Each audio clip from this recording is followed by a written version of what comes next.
Yeah, and you could see how this could go. And I've had kind of talked with some of these people who would say like, I mean, in the beginning was the word. And you kind of go like, that's not really what that means. Well, how did Jesus? Language creates reality. How did language create reality? How did God create the universe? Let there be light. He spoke it into existence. Okay, well that's kind of a little bit, but I'm not really sure that's right. And then they can say, well, you have to have the correct consciousness. And you go, that sounds a little woke. No, you have to have the mind of Christ. Yeah, but that seems like it's an objective thing. Well, no, the mind of Christ is socially constructed. How is it done through that? Well, the Father, Son, and the Holy Spirit socially constructed in their relationship. All of a sudden, like, if you want to take this route, there's a path, man. Mm-hmm. Like if you want to bring postmodernism in, if you follow the hypertextual Calvinists who think that Scripture is the beginning and the end of knowledge, and it's all about the text and interpretation, and that's it.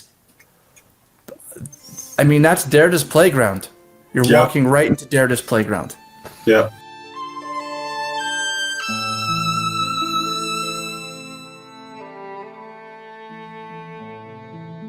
Welcome to Grail Country. My guest today is, yes, Paul, I know you thought this would never happen. My guest today is none other than the cultural critic, Vocal Distance. And for anyone who's been around the corner for a while, knows, I have been Vocal's most vocal critic in the corner historically. And the reason for my criticism was the thing I kept screaming was that you're not paying enough attention to what's going on the right. Pay attention to what's going on the right, because the right has the same problem developing on the right.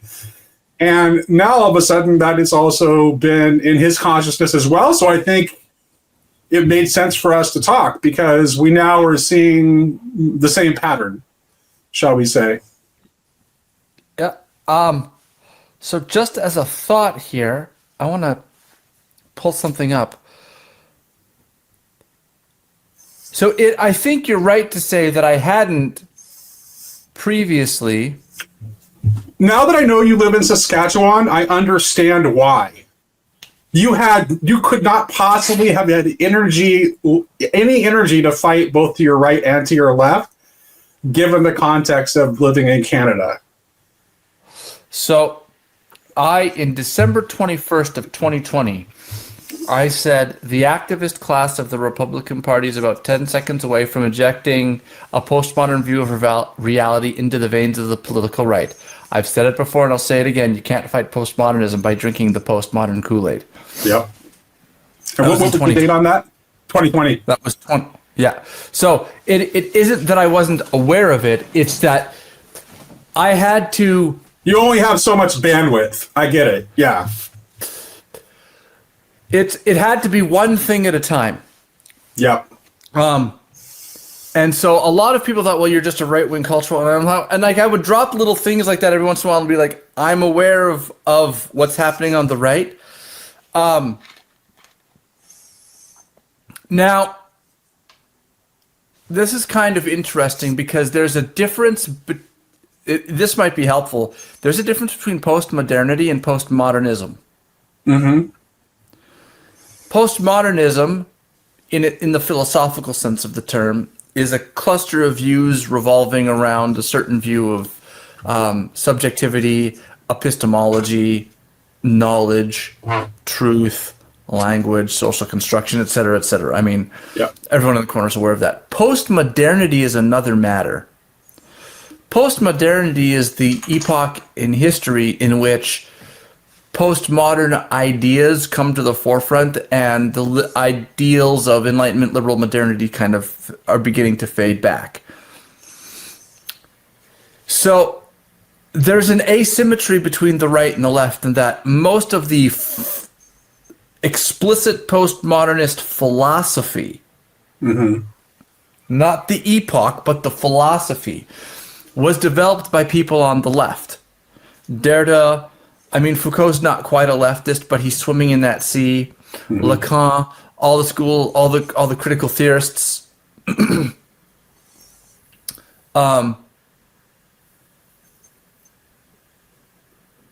those people are all on the left. Right-wing postmodernism tends to then emerge, when it does emerge, as a result of people picking up the already metabolized postmodern philosophy that's lying in the culture.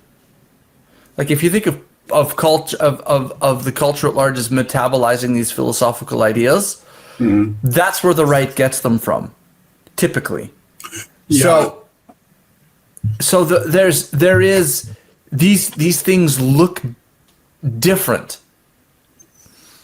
and on the left, when you find a bunch of if you find a bunch of left-wing postmodernists, almost all of them are very, very well educated. They have degrees in the humanities, et cetera, et cetera.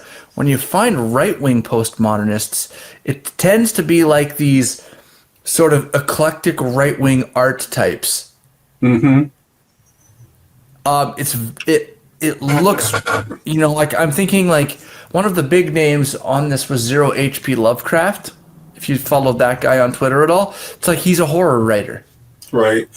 Interestingly enough, the very first person I ever met who was a big fan of Derrida when I was at Thomas Aquinas College, and I was in my peak Thomas phase, I had a conversation over lunch with a conservative Korean Calvinist guy who was actually part of the accreditation committee that was reviewing the college's accreditation. And he just thought, he loved it. He loved it because as a Calvinist, he believed that reason is fallen. So for him, it was liberating. Yeah, and you could see how this could go. And I've had kind of talked with some of these people who would say in the beginning was the word, and you kind of go like, that's not really what that means. Well, how did language creates reality. How did language create reality? How did God create the universe? Let there be light. He spoke it into existence. Okay, well, that's kind of a little bit. But, I'm not really sure that's right. And then they can say, well, you have to have the correct consciousness. And you go, that sounds a little woke. No, you have to have the mind of Christ. Yeah, but that seems like it's an objective thing. Well, no, the mind of Christ is socially constructed. How is it done through that? Well, the Father, Son, and the Holy Spirit socially constructed in their relationship. All of a sudden, if you want to take this route, there's a path, man. Mm-hmm. Like if you want to bring postmodernism in, if you follow the hypertextual Calvinists who think that Scripture is the beginning and the end of knowledge, and it's all about the text and interpretation, and that's it. I mean, that's Derrida's playground. You're walking right into Derrida's playground. Yeah. So, I've been. There's also a temptation here of a will to power. Mm-hmm. Because people can say, well, look, the postmodernists conquered academia. They got a lot of power in the process. We'd like to avail ourselves of some of that power, so we had better pick up this stuff that they've picked up. Yeah, overwhelmingly, I think that's what drives its infiltration on the right, is that, and it's the culture of winning, right? It's like we want to win. So whatever tools that we need to use in order to win, we're going to use those tools so that we can win. And it's just that's always been the right has always had a tendency toward leaning into will to power in that way. That's nothing new on the right. So you can see how the temptation presents itself. I think, the situation is somewhat different in Canada. I think I've always said that the most nihilistically cynical party in the Western Hemisphere is the Liberal Party of Canada, right? Which is Canada's kind of, it was traditionally has been our kind of centristy party. Yeah. So it's a little bit different in Canada. I mean, the depths of the cynicism of the Liberal Party know no bounds. It's pretty brutal. But, the leftist party in Canada is the NDP. They're not nearly so cynical. They're actually quite earnest. I think they're wrong, but they're very, very earnest. Right. Very on the up and up. The Conservative Party kind of depends on what era you're in, but the Liberal Party is just endlessly cynical. Has been since the, I would say early Pierre Trudeau days, let alone Justin Trudeau. But so it's somewhat different in Canada. But I think So I've been wokeness was part of my way into the problem of postmodernism. And so while I was going after the woke beliefs about race and gender and all the rest of it, the point of doing that was to get at the underlying philosophical underpinnings of it. And part of my goal in doing that was I wanted to knock it out, but I also wanted my friends on the right to see that, and they're having a hard time seeing this, that if you adopt the epistemology or the postmodernism of the left, you won't make the same mistakes. You'll make the same reasoning errors, which cause you to make mistakes in a different direction. Yes. It won't be exactly the same. But it's easy enough for me to think of how someone could say evolution is not true. Why is evolution not true? Evolution is nothing more than a power knowledge construct created by secular atheists in order to marginalize evangelical Christians. And all of the papers and reports and scientific journals are nothing more than the expression of the underlying desire of secular atheism to replace the founding myths of evangelical culture with their own. This is a will to power, or a will to knowledge, or a will to power knowledge, and that the scientific endeavor in and of itself is a narrative structure that is created for the express purpose of justifying the use of power in the interests of the secular atheists who happen to be the scientists, et cetera, et cetera. Like, that would be easy for me to construct, man. And if you plug that structure into what we were talking about just a few minutes ago, well, with the hypertextualism of certain Calvinists, it's not difficult to see how that could take off. Right, and you can see that expresses itself in the right most often in a complete, rather than a honest critique of where modernism went wrong and might be improved upon and what we can get better in the future going forward. Just out and out rejection of modernism in its entirety is often how that gets expressed on the right. And I also, just to be fair here, like, not all post-liberal thinkers like fall into this kind of thinking that we're talking about. Like, I would say that, like, the Anglican post-liberal school that follows, like, Milvank Pabst, it's like, there's lots of things I don't agree with them on, but they're fundamentally not working that routine. That's right. It's the hitching of power to knowledge that's the problem. Yep. The hitching of power to knowledge, the hitching of knowledge to interests. Brandon Warmke said about philosophers in universities, he says that a shocking number of journals, he said, what did he say? The publication standard for a shocking number of journals is, does this advance the cause? And you can already see that creeping in on the right. People on the right who are kind of saying, like, well, what did the left do and how can we make use of it? Now, that's in some ways a fair question. But I don't think that a lot of people who are playing that game have really thought this through. They're saying, how did the left get into the power of institutions? How did they do that?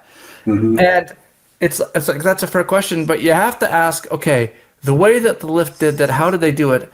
And what were the effects of the way that they went about it? And it's been the destruction of the credibility of those institutions. Right? The loss of institutional trust is almost entirely a result of their capture by activists, essentially. Yes. And so if the right is saying, well, we need to do what they did, I mean, the credibility, the left did that when the institutions had rock solid credibility, and they were able to politically monetize that credibility in the service of advancing their agenda for a period of time. 30 years. A relatively short period of time by the standards of, like, epochs of medievalism and then liberalism. Like, that's a blink of an eye, man. Yeah. do you, and it kind of reached its apogee in 2020. So they had a 5-year run. You know what's interesting? Really quick side note on that, because one of the things that you'll notice that they will do, people that have this sort of like, woke right thinking, is that they'll actually want to reduce the historical window of liberalism that they want to talk about by talking about things like post-war consensus, as if liberalism didn't have a long history before that they just want to ignore, because they want to strawman liberalism and attack this this version of it that they have created that is based on atomized individualism and has no redeeming qualities, et cetera, et cetera. Yeah, they want to cram everything. What they want to do is they want to say it's an ideological flattening of a certain kind. And the problem with it is twofold. The thing that you noticed, and the thing that I was saying about the universities over 30 years, is that's such a short-term strategy. Mm-hmm. I mean, the institutions no longer have rock solid credibility. So if you guys execute this strategy now, you'll be attempting to wield power on the fumes of what's left of institutional credibility. That'll peter out even faster than 30 years. You might get 2 to 3 out of that. It'll probably break apart before you actually install yourselves fully as running the institutions. So it's incredibly short-sighted. And the short-sightedness of it is expressed both in that and what you were saying about how they flatten that window. They do a trick when they do this of saying that the impulse of liberalism always was the worst excesses of woke. It was always there. Yeah. And it's kind of like, if you go back and you read... Focus on the French Revolution, ignore the Scottish Enlightenment, and the actual traditions of liberalism in the English-speaking world. Yeah. Honest to God, yeah. What did Solzhenitsyn say? There was a beautiful a quote from Solzhenitsyn. I want to pull it up here. I have it on my phone. Liberalism was inevitably displaced by radicalism. Radicalism had to surrender to socialism, and socialism could never resist communism.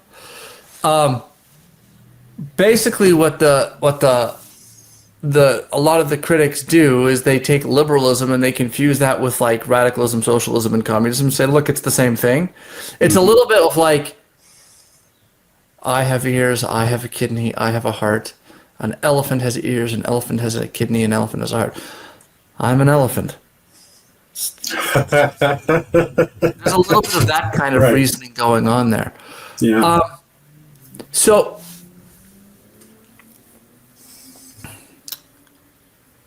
all of this is taking, now that's the postmodernism, and I think that we're largely, and people in the corner are largely aware of postmodernism, and most people will know my critiques of it. But all of this is happening. I mean, this whole thing where politics is swallowed up everyone's life is happening against a backdrop of the meta crisis. Mm-hmm. And I don't think people understand. I don't know how much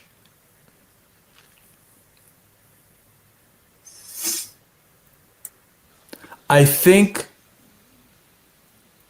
that the meta crisis and the crisis of meaning is the soil in which this sort of political fist fighting has to occur. Mm. Without that meaning crisis, you could never have a crisis like the one that we're in politically. Yeah, I think that's definitely true. And you can see that, Vervaeke's always been aware of the fact that the meaning crisis is kind of like a surface layer of a deeper crisis of belonging that exists even below that. That's actually more deep-seated. And that's actually how these fringe ideas grow, is that they make people feel part of of a cool in crowd that's got these ideas that are better and can change the world and make everything better. And so this becomes a social pressure that allows them to snowball. And that belonging crisis is directly connected to the meaning crisis. Yeah. Yes. And by the way, the destruction of the stable institutions is one of the reasons that people feel like that. So I mean, the reality is that we do feel more than ever as atomized individuals. But that kind of atomized individualism was never the foundations of liberalism.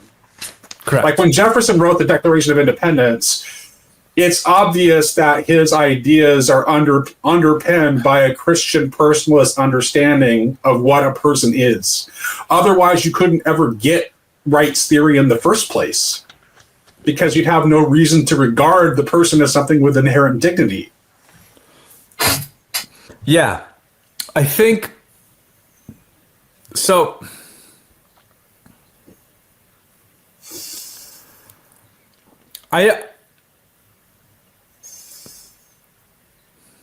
Maybe I'll ask you this. Okay. When did you first become aware of the three elements of the meaning crisis: the political crisis, the meaning crisis, and the crisis of identity, or the crisis of belonging? And which of those did you become aware of first? The crisis in meaning I became aware of first. I was very attuned to that from the beginning, because I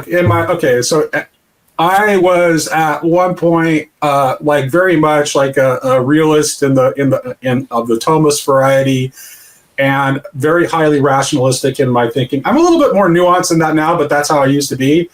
And I actually was writing nonstop op-eds against political correctness for my college newspaper back in the early 90s. So I was tuned into the breakdown of meaning from the very beginning, because that's the thing I noticed first is wait a minute, people are trying to make words mean things that they've never meant before. What's going on here? And I was kind of so one of the things, this is worth knowing about me. So I actually started college at Evergreen in the fall of 1989 before I transferred to Thomas Aquinas College. I ended up going back and finishing my degree at Evergreen. Long story, but just because I got homesick. I'm a Washingtonian at heart. I still live in Olympia, Washington, in fact. But I started at Evergreen, and it's when I was in high school, I was just an old school liberal, right? Yeah. An old school liberal. I thought that, civil rights was good. I grew up reading Martin Luther King's letters from the Birmingham jail, and thought of myself as just a good liberal. And then I went to Evergreen, and I was like, what the heck is this? Even then, in 89, Evergreen was already starting to go off the rails. It turned me into a neocon almost overnight. And I ended up transferring to Thomas Aquinas College after I saw an ad for them in National Review. So, that's... yeah. So, and then I kind of I was all in on fighting against this thing that I saw coming. And so I think that's the reason where I was so I'd already I've been fighting it again on the left since the early 90s. And so I was actually, and I'm not in Canada, so take that into consideration. I was actually much more concerned about it on the right, because I always thought it would have more staying power and be more of a legitimate threat to the stability of American order if it became to fruition on the right, because the right is less sheepish about making open power moves. The left is always going to be conflicted about it.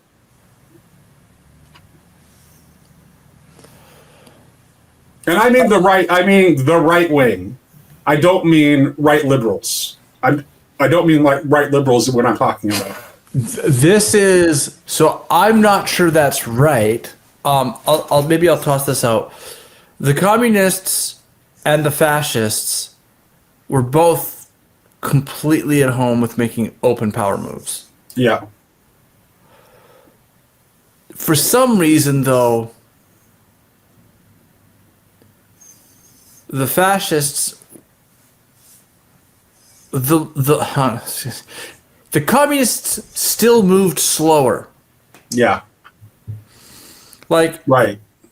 Hitler went from taking power in 33 to World War II. That's really good. I guess I think the danger of the speed with which it could happen was why I was concerned. Which is why I wanted it. This is why I wanted it to be stopped in its track as soon as possible, because when things start to go wrong on the right, it can snowball much more quickly.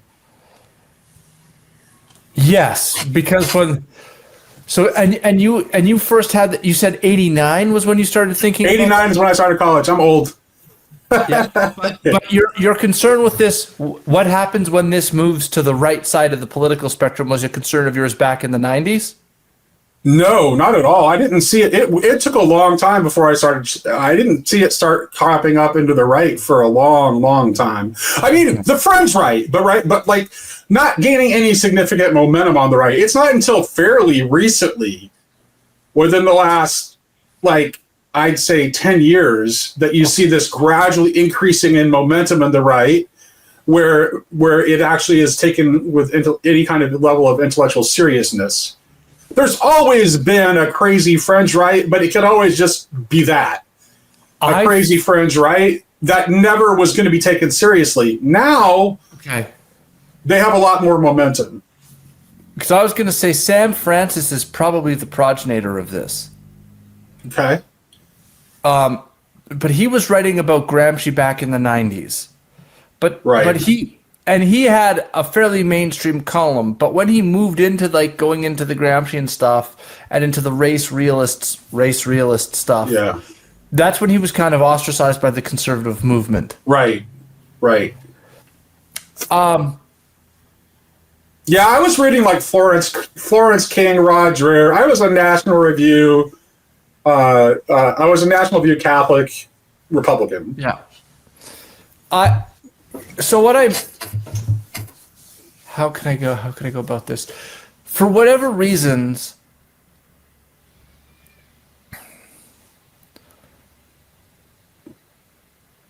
the left moves slower.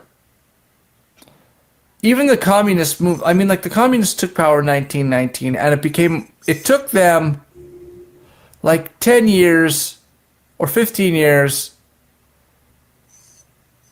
to go pathological, and then, well, actually, was it 1919?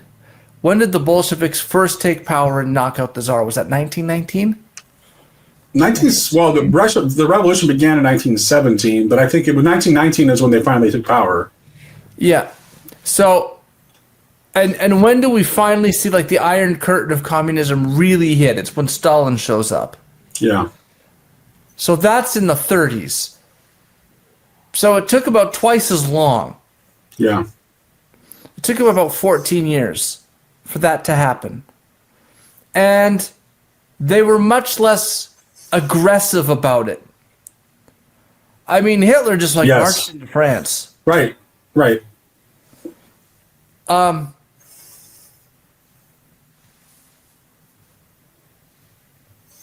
There is, I don't know exactly what it is. Well, I would say it's because they're in service to different pagan forces that have kind of remained in the undercurrent all along. You know, it's like the gods go into recession, but they never go away. And so, to me, it's like the left is more likely to follow Pan and to lead everything into confusion, but the right still follows the old war gods. Okay. When it goes wrong. Because I was going to say, the analogy that has in my head is that the leftists, I mean, I want you to imagine, like when the left rises, it's like a rising tide of a river and it starts to take out the riverbank. Mm-hmm. On the right, it's like a dam breaking. Yeah, that's good. Right? Like, I mean, when the right goes, because they're the ones who are like preserving order. That's right, because it's precisely when conservatism, like, to me, it's like, so conservatism is actually a sacred calling. Like, it really is. And when the right wing of your politics ceases to be conservative, that means that you're headed nowhere good fast. Well, well, it means, how can I say this? It means you don't know where you're going, but you're gonna get there quick. You're going somewhere for sure. Yeah. Yeah. Yeah. And you'll see a lot of these guys on the right say, "Oh, I'm not a conservative. What are we conserving?" Yeah. And you look around and you say, "I don't know. You are in the most prosperous society ever in human history. Right. Maybe there's something good there. I don't know. Yeah. I guess it could, perhaps." But when the right goes pathological, the forces that are there to keep law and to keep order and to preserve your institutions, when those fail, the left finds out very quickly that their state of fluidity doesn't work. Right. It's like we took the bones out of our body of institutions. Now they've collapsed. Surprise. The left is always wanting absolute fluidity. Yep. And when they antagonize how can I put this?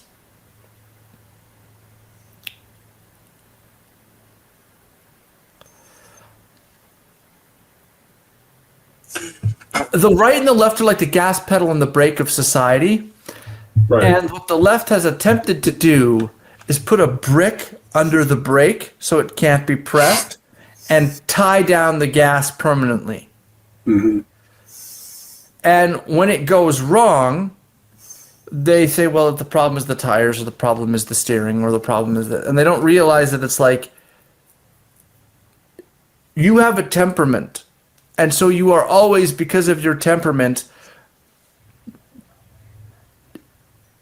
you're going to want certain things, and your ability to achieve those certain things relies on a bunch of other people that aren't doing them. Right. It's like I've been telling people who are like, so I've been watching a libertarian kind of open borders guy. I won't say his name because I don't want to bash him. He's not here, but he's been talking about how we should have maximal open borders. Everything should be open borders. It doesn't matter. Look at how great it would be. Let people do what they want. And I sit there and I kind of go, the reason that you're able to talk this way is because we have limited immigration. And so all the immigration that you see coming in is positive. But if you have absolute maximum immigration of whatever type, whenever anyone wants, that's going to devolve into chaos so fast it'll make your head spin. Mm-hmm. You will have so many collective action problems, miscommunications, a failure of social norms, and an inability to cooperate that will collapse your society so quickly it's unreal. I used to tell... we had a lot of leftist activist type, oh, I hate you, you're blah, blah, blah, blah, blah, yeah, whatever it is. And I would just say, every social program you want and everything that you desire is entirely dependent on having 10,000 people like me who get up at 8, go to work by 9, come home at 5, pay our taxes, clean the streets. Like, you need 50,000 people like me to pay for your social programs. If you destroy that consistency and that preservation, if you destroy that, the base which allows for your expression of fluidity is gone. Mm-hmm. You in order for you to do your fluid dance, or what's the ship of your the ship of expression floats on a sea of conservatism. That's another way to say it. So when they try to bring the fringe to the center all the time and destabilize everything, all of the forces which hold all the stuff that they take for granted in place go away quickly. And right. You think they'd understand this. You think they think everything is socially constructed. So what happens when you destroy all the social norms and problematize them? Well, everyone will be kind. That's a social norm that's socially constructed. If you destroy that construct and you destroy all of the meaning and all of the systems in which that construct is embedded, what do you think takes its place? Why is there any reason to believe that kindness or sharing would take its place? Those are all social constructs anyway, right? So they're destabilizing the entire social milieu. So all of the stuff that they think will take its place is dependent for its expression on a whole host of lower level constructs and ideas and ways of being and social norms that they're all kind of unaware of. And so when the postmodernists start digging down around in the very concepts of reason and logic and truth and destabilizing stuff on that level, that's digging underneath of the foundations of the dam, and that's kind of where we are now. And the left doesn't. They do this thing. Let's say, "Oh, so it's my fault you're a racist."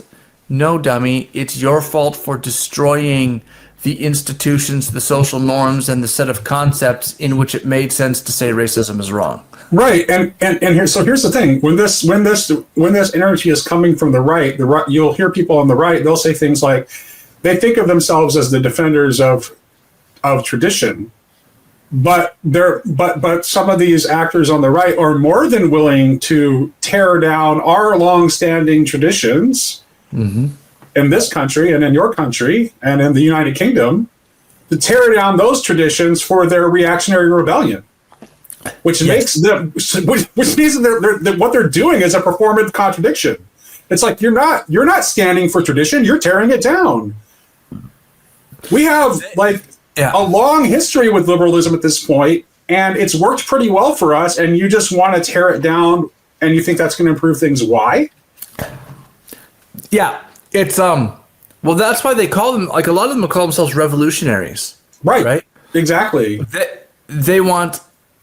But the Christian traditionalists will do that while critiquing the spirit of rebellion and revolution. It's like, how can you not see that that's what you're doing?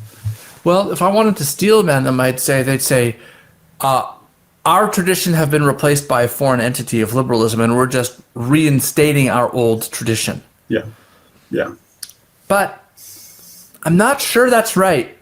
I'm positive that's not, because I'm 100% positive that liberalism's origins are 100% Christian and an expression of Christianity. Which is what I was talking about before. It's like, where do you think Jefferson got the ideas that he wrote in the Declaration of Independence? They depend upon a concept of the person that is 100% absolutely beyond a shadow of a doubt rooted within Christian personalism. It's the only way you could think it makes sense. In an odd sense, when they say you just want to roll it back to the 90s, you could just turn around and say, look, man, you're just trying to roll it back to the 1600s. Right.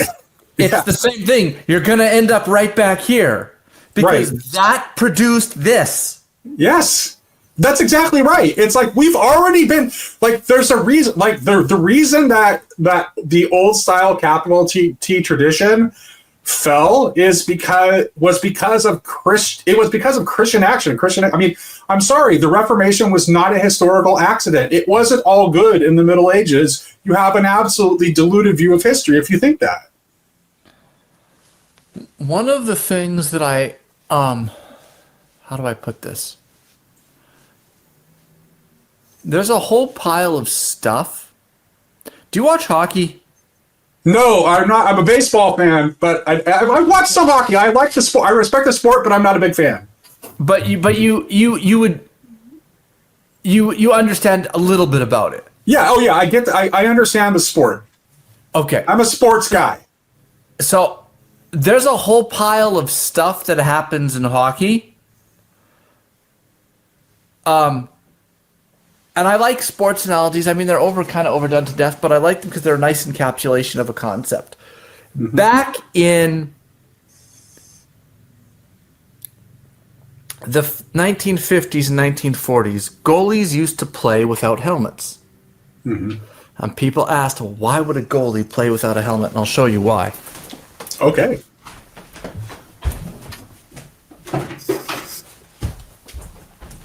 I have a little boy. He's 10, mm-hmm. And he's 10 now. And when he was little, we got him his first hockey stick. And this is his hockey stick. Now you will notice if I turn it, the hockey stick is straight. This is a straight stick. Right. That's highly unusual. Almost all sticks are curved. Right. I got him this stick because I didn't know if he would shoot this way or this way. Gotcha. So I got him a straight stick. In the 40s and the 50s, everyone used a straight stick. One day, and there's a bunch of stuff that's like this, a player had his stick kind of break. And it broke about here. I believe it was Stan Mikita. And so you had your stick go like this, and then it angled. And he was messing around with it and shot a puck. And the puck flew over the top of the net. Now, with a straight stick like this and a hockey puck, like when you have a ball, you can easily, if you want, get underneath of the ball, right? Right. Like it's easy if the ball's sitting like this to get underneath. But you can't do that with a puck. So with a straight stick, getting the puck off the ice and in the air is very hard. So Okay, I'm following. Okay. And what happened was Mikita saw this and goes, a kink in the stick. Why does that? I don't understand how. And he figured out that, if you have a straight stick, it touches the puck like this. Mm-hmm. But if you have a curved stick, you can cup the puck and get the puck in the air, which is very useful. Because if the puck is always along the ice, you know where it's going when the guy shoots it. But if the guy puts it in the air, now you have to defend the entire net, right? Not just the bottom surface. And what happened is these guys, Mikita figured this out, so he starts bending his stick, and all of a sudden he's getting the puck off the ice in situations which are very difficult, because it used to be if you wanted to get the puck off the ice, you had to kind of prepare and you have to shoot it perfectly, because with a straight stick it's hard to cup the puck. But with a curved stick now, you can get the puck off the ice anytime you want. It's very easy. Mm-hmm. So what happens is all of the sudden, now, what goalies used to do is they would play without helmets because guys had straight sticks and couldn't get the puck in the air very easily. So if you wanted to get the puck in the air, the goalie could see it coming, they could move their heads out of the way, and they would generally play what's called the stand-up style. They would never drop to their knees. You can see the goalies have those big pads on their legs, and the big pads take up the most part of the net, so they would stay on their feet and move back and forth, and they would dodge their head out of the way, and you can see them doing this. But once these guys start curving their sticks and the pucks are getting up, all of a sudden goalies start getting hit a lot. Because the puck is coming up on every shot now. Right. Like maybe 5 or 6 shots a game, I got to duck my head. Now there's 30 a game, I got to move my head. It's just too much. So one goalie develops, it was Jacques Plante, developed the first everyday use goalie mask. And at first, when he first did this, everyone thought he was crazy. Like, you'll never be able to see the puck through the bars and everything else. And he was like, no, I just see past the bars. He cut little eye holes out, put his mask on, went in and played. And because he was the best goalie in the league, all of a sudden he didn't have to be worrying about moving his head so much. He could just stop the puck, and if the puck hit him in the face, he was wearing a mask, he was fine. All the other goalies start doing this. That in turn leads to something new that happens in hockey, which is the invention of the butterfly style, where goalies start playing from their knees. Mm-hmm. And if you see goalies now, they're always on their knees. If I'm standing up, if I stand up, half my body is above the crossbar, right? Right. If I play from my knees and fan my feet out in the way that goalies do, and you can show your audience a picture of a butterfly goalie, all of a sudden my whole body, the biggest part of my body, is now right in the center of the net, right? Right. If you just look up a picture of a butterfly goalie, you'll see him on his knees with his feet fanned out. Now, if you look at that, his body is now in the center of the net. He's taking up the maximum area of the net. Why can he play from his knees?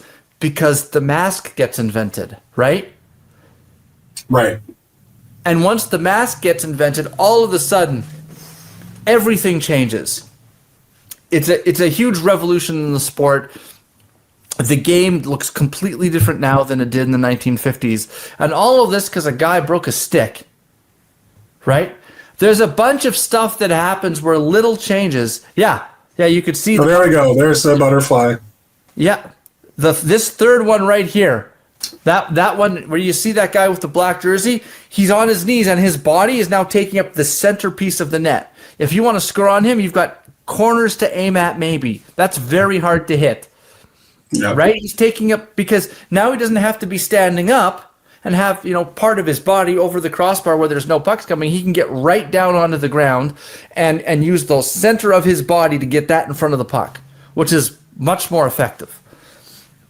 This is a complete revolution. The invention of goalie masks happens because of this. The invention of the butterfly happens because of this. Changes in the rules happen because of this. Entire move sets of goalies from the 50s are no longer used anymore. It's all completely gone. Now imagine if someone said, this butterfly stuff, I really don't like it.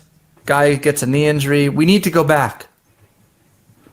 And you think of like those stand-up goalies had athleticism. And you could see their faces and you knew who was goaltending, and it was more fun to watch. You sit there and you kind of were like, you could be romantic about it a little bit.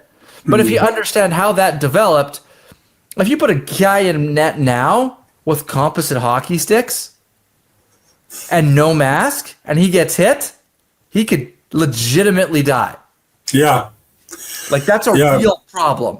I think that a huge amount of stuff is like that, where it's these little evolutions, one thing at a time. Some guy figures out we can curve a stick. The goalies all have to adjust, and then some guy sits around and thinks, okay, how do I fit? I can make a mask. And then some guy goes, okay, well, now that we can make masks, I don't have to play stand-up anymore. I can drop to my knees when I want to.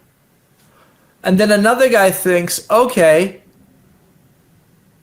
well, if I can drop to my knees, then we start saying, I'm going to start shooting for corners. And the goalies say, okay, you're going to start shooting for corners.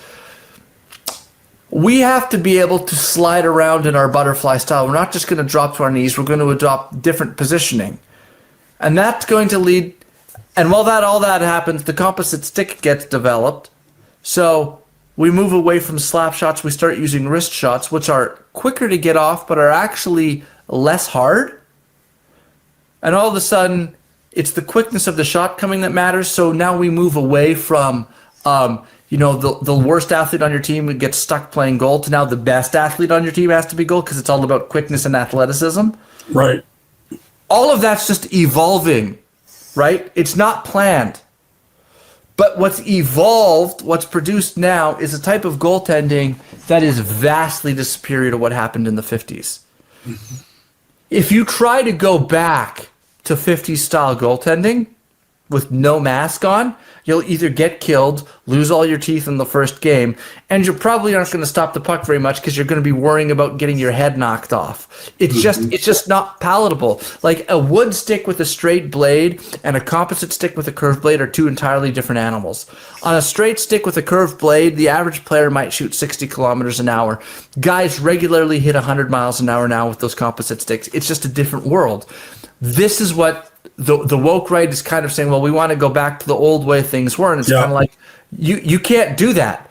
Your attempts to do that are like it would be like if baseball players went back to the old leather mitts where they caught the ball right here, right? Like if you tried to go that, like you can't do that now, or tried to go back to the old like 55-ounce wooden bats of the day. It's like you can't do that anymore.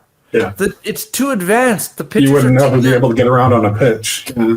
No. And actually, now they have these new torpedo bats. Have you seen those? Yes. Yeah. So, but this is the entire evolution of goaltending as a practice and the way that goalies are trained and the way that they learned. There's all kinds of stuff that happens. So here's another element. Now that I'm talking about goalies, this is another thing that kind of pictures in. There used to be like a dozen goalies from like French Canada. Like there was all kinds of them. The four best goalies in NHL history, or the four goalies with the most wins, are Roberto Luongo, Marc-Andre Fleury, Martin Brodeur, and Patrick Roy. They're all from French Canada, and they were all trained between 1985 and 2000. Right. All of them. Then you have a bunch of secondary NHL goalies: Jean-Sébastien Leclerc, Sébastien Lecoyne, Felix Potvin, Marty Biron, Dan Cloutier, Stéphane Beauregard, Patrick Lalime, José Theodore, Jocelyn Thibault. I mean, I can just endlessly name all of these French-Canadian goalies. We had dozens of them show up. The last of the great ones was probably Corey Crawford, who won the Stanley Cup in 2017, won 2 cups with the Blackhawks. It used to be that fully a third of the goalies in the NHL were French-Canadian. Mm-hmm. As of next year, there will be 1. Oh, interesting. And people wonder why it happened. So some people say, well, the Quebec Nordiques left French Canada. It was just the Montreal Canadiens. Maybe that's part of it. Someone says, well, in the 80s, Patrick Roy was French Canadian, and he was the goal of the Montreal Canadiens, so all the little boys wanted to grow up being goalies. And it's like, well, maybe that's it. The actual reason, I think, comes from Marty Biron, another French Canadian goalie, because they fell out of trees. Felix Potvin was another. They just all fell out of trees, just dozens of them. Jonathan Bernier, whoever else you can think of. Was that the 2 guys named Francois Allaire and Benoit Allaire opened a goalie school in Montreal. Mm. And they were Patrick Roy's, or Francois Allaire was Patrick Roy's goalie coach. And that goalie school basically just produced endless goalies for 2 decades. And then it closed. Those guys got old. They moved to Anaheim. And now, in the space of about 10 years, Canada went from having all the goalies it could possibly want to having none. There's not a single French Canadian. There's one. I think there'll be 1, maybe 2 French Canadian goalies in the NHL next year, and Canada all of a sudden has been surpassed by the Americans and the Europeans in the realm of goaltending, and it happened in 10 years, like very quickly. Like in 2013, French Canadian goalies were everywhere. Here we are in 2025. There's 1 left, 1 or 2. Wow.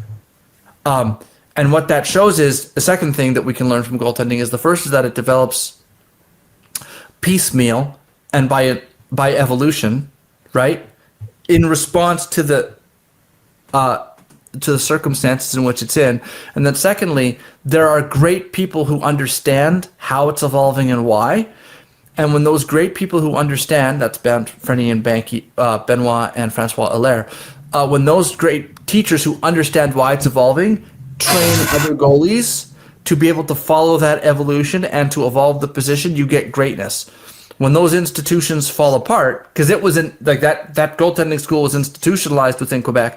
When that institution fell apart, the production of those goalies fell apart with it.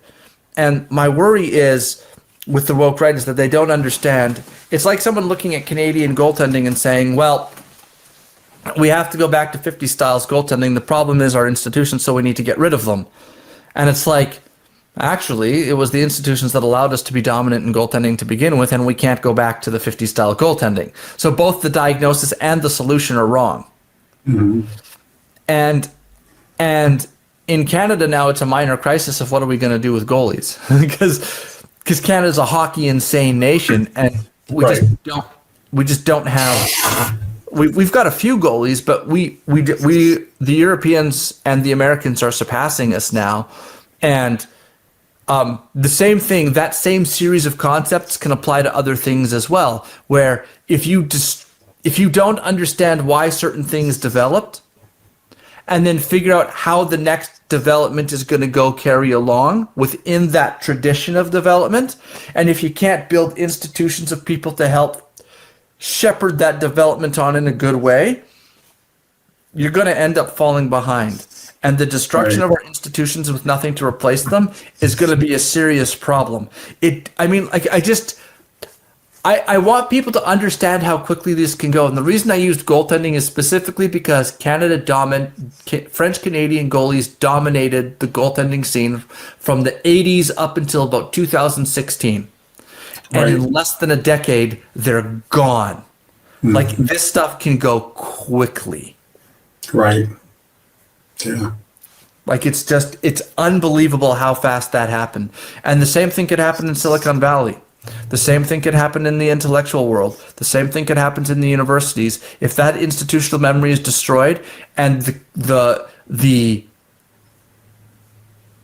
if you wipe out all of your progress and just go back to what worked, 1,400 years ago or whatever it was, and you don't have any institutions to say, this is why this developed, and this is what we need to do now.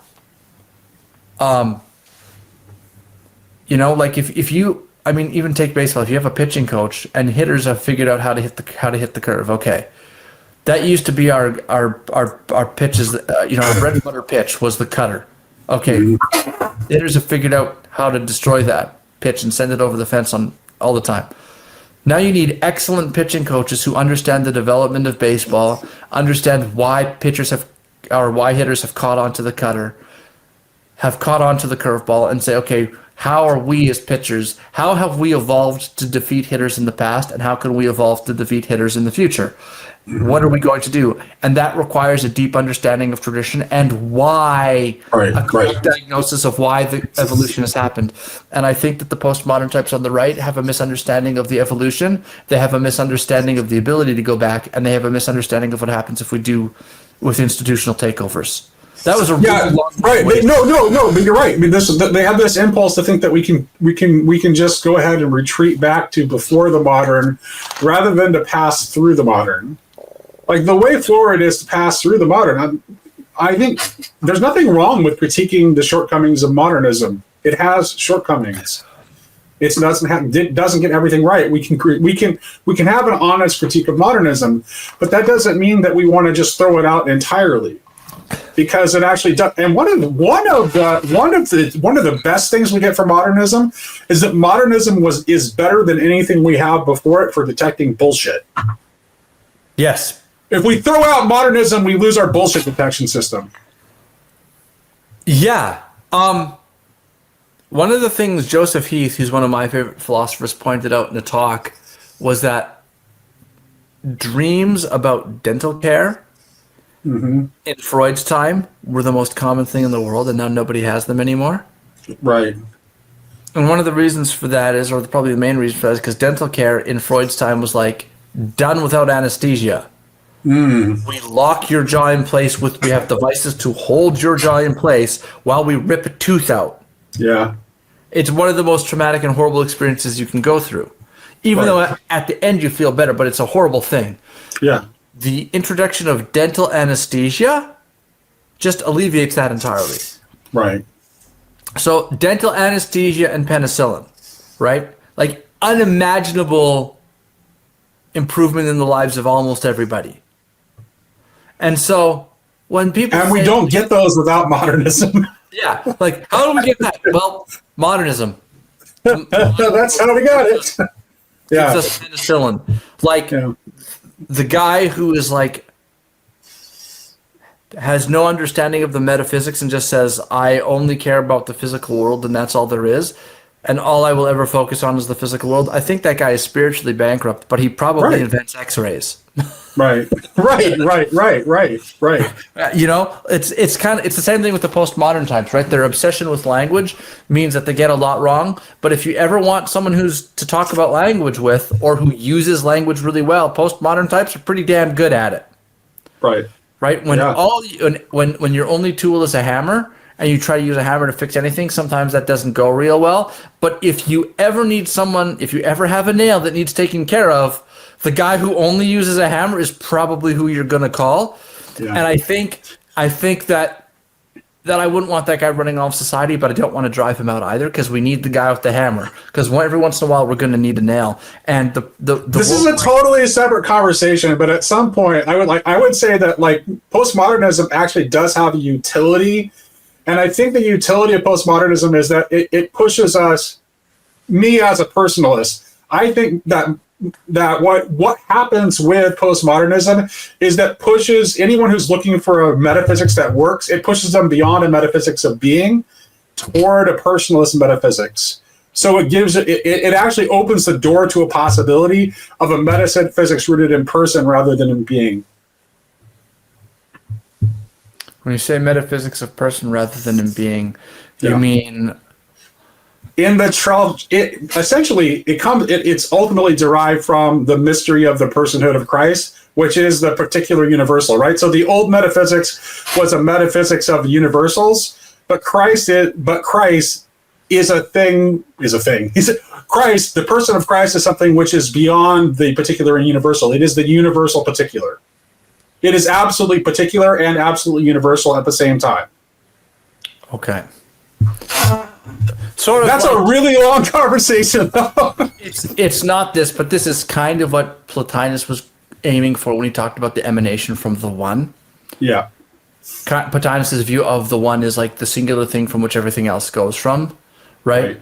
And that is, if you want to, like that's the thing Derrida is trying to get rid of in a certain sense, because that would be if there was a personal thing out of which everything else emanates from or comes from, that personalized center of everything becomes the absolute frame of reference, which Derrida denies exists. Right? That's right. I think you need Derrida pushing like that in order to get to actually see that we have to have that. In order to answer the problem, there's no other way of answering the problem he's raising other than to essentially posit a one who is a person. And therefore by virtue of being a person is not just is more than just a first cause or an absolute monad, because it's a person is fundamentally relational. Yeah. So you start to get the building blocks of a Trinitarian ontology and a personalist metaphysics. Yeah. Well, I take. And I mean, once Derrida starts knocking on the door of the deconstruction of the Logos, Karl Rapp in his book Fleeing the Universal points out that everything Derrida does assumes the Logos. Yeah, that's right. None of Derrida's work makes any sense unless he's running on the fumes of the Logos. If he successfully subverts the Logos, he ends up subverting everything, all of his own work as well. Correct. I mean, and Derrida was somewhat aware of this in a conversation with Searle. Derrida says, how could I say nothing has meaning? Don't my works have meaning? And, like he's kind of mouthing his critics, and he goes, I am not saying that everything is absolutely destabilized. I am not saying that. But then he says later, but anything can be destabilized through deconstruction. So it's like, I'm sitting there going, I'm not saying everything is absolutely destabilized. It's only destabilized when I destabilize it. And that's kind of the same. He doesn't see that amounts to the same thing, because anything can then be destabilized just by anyone doing it. So it's everything is about to be destabilized is a better way of putting his point, but that amounts to the same thing. And so I think there's a lot of ways into that problem. I think you're right about that. And I think that all of these questions that the postmodernists raise, I mean, there was a reason why those guys, why their work got purchased in the way that it did. Because the worldview of the secular humanists was too impoverished to account for all of reality. That's right. And the postmodernists were trying to figure out a way to get out of that. And part of where they go wrong, and part of why they go wrong, is that their motivations were political. Mm-hmm. And so they hitched, rather than asking the questions and then saying we need to get out of this sort of meaning thing, they came across the questions in the service of attempting to undermine the politics of the people that they disagreed with. Mm-hmm. And because of that, they end up going sideways. And by the way, that's the same mistake that the woke right's about to make. Right. And here's the thing, though, but if you open up to the possibility of a politics that is actually based in the person, right? If, like Jesus said, that the Sabbath was made for man and not man for the Sabbath. When you start conceiving of politics in that way as something that is actually in service of the person and the growth of the person, and that you do have hierarchy, but that hierarchy is an agapic hierarchy and not simply just a top-down power structure, but one that is in the service of persons, for the service of persons and their growth, then all of a sudden you can have a healthy politics. Yeah. The problem is the politics that is just based in power. That's the problem. Yeah, it's the attempt to impose, how can I say this? So I've been making this point on Twitter a lot, and I think it strikes me as being related to what we're saying, but I'm not sure exactly how, so I'll just say it and maybe you can help me connect it. Okay. The Gramscians, the postmodernists, the Foucaultians, they all kind of are doing the same thing. And that is to think, well, actually, I've been banging on about this, so I'll just say it briefly.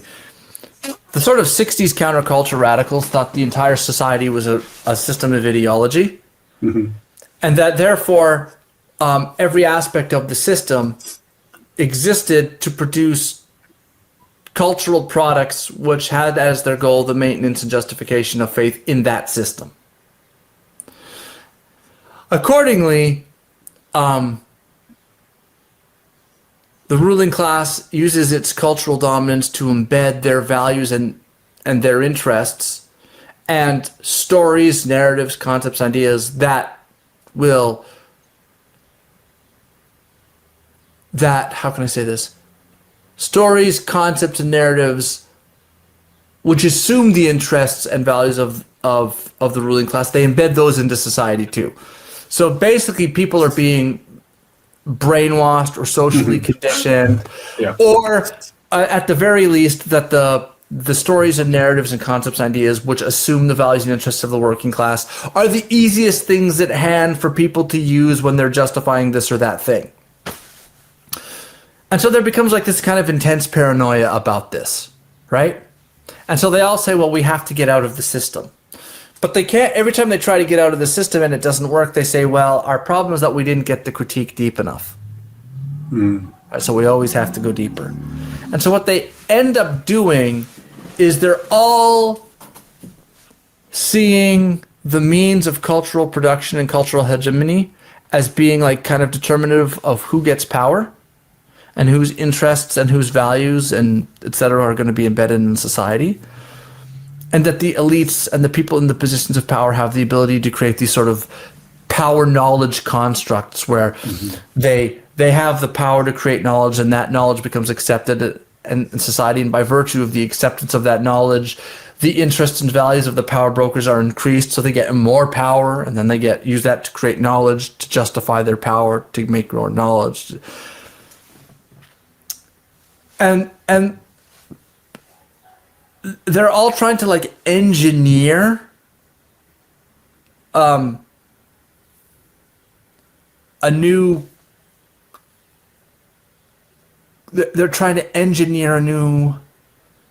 social belief set or engineer a new culture. Right. And what I've been screaming about, and I'm not sure how this connects to what we were just talking about, but I think it does, is that if what you want as a Christian is a better politics, or you want to solve the meaning crisis, you can't engineer the belief of the people. Nope, that's exactly right. It has to be voluntarily accepted. That's right. They have to pick it up. People have to choose. They have to have their own epiphany. It has to really be theirs. Right. God doesn't coerce us. Why do we think that we can? And God is the foundation of all personhood, right? And God does not coerce us. He lets us learn some hard lessons sometimes, but he doesn't coerce us because he knows that won't work. Yeah. But we continually want to coerce each other. Yeah. If a Christian culture that's engineered top down isn't going to stick. Yep, exactly right. It'll crack. Yep. It has to be Using my goalie example, that butterfly style of Well, it's contrary to the nature of the spirit, right? The spirit goes. Yeah. That's not how the spirit moves. You can't just direct where it flows. It doesn't work that way. Right, and I mean, and this connects to the goalie thing. I'm going to bring this up again because the butterfly move was invented in like the 70s, but didn't take off until the 90s because it took someone to give a demonstration that this can work. Right. We can do this. This is a new way of goaltending, but it would have looked very silly you're playing from your knees. Why would you do that? It took a while, but it took off. You need to have someone show this can work. And then other goalies have to decide for themselves, I'm going to try this. I'm going to learn how to do that and see if it works. Mm-hmm. If you just take these guys and say, this is how you do a butterfly, go out and do it. I mean, sure, they'll be able to do the move, but they won't really understand why they're doing the move or how the move works or how it fits in game situations, and they'll fall apart. That's why the stand-up goalies in the 90s who hadn't learned the butterfly yet, the ones that tried to learn tended to fall off, and the guys who stayed playing stand-up were able to have longer careers because it's like they understood the stand-up style, they knew how to do that, they were good at it, they kept going. You have to pick it up on your own, and I think this applies like to all sorts of things in life. If you're not picking it up on your own as a voluntary choice, it never quite takes root. Like a kid whose parent makes him learn piano an hour a day and he hates it. It's like you might get really good at piano, but as soon as he moves out, he's going to put the piano down. He's going to fall off of him. It's not going to take root. It's a veneer. That's right. Actually, you're getting right to the core of the difference between power and authority. Because I always like to use this as like everyone's had a bad boss at work, right? So I like to use this as an example. If you have a bad boss at work, that person might have power over you, but you also probably like are less efficient than you could be and complain about them behind their back, et cetera, et cetera.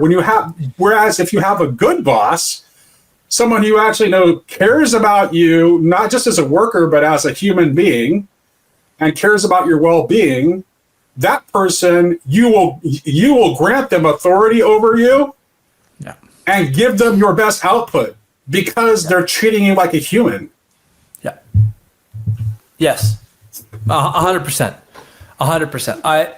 I've often, how do I put this?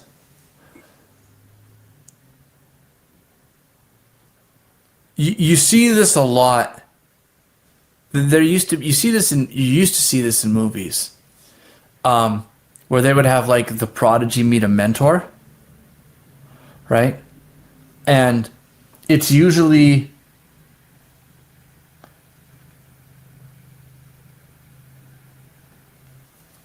like an old,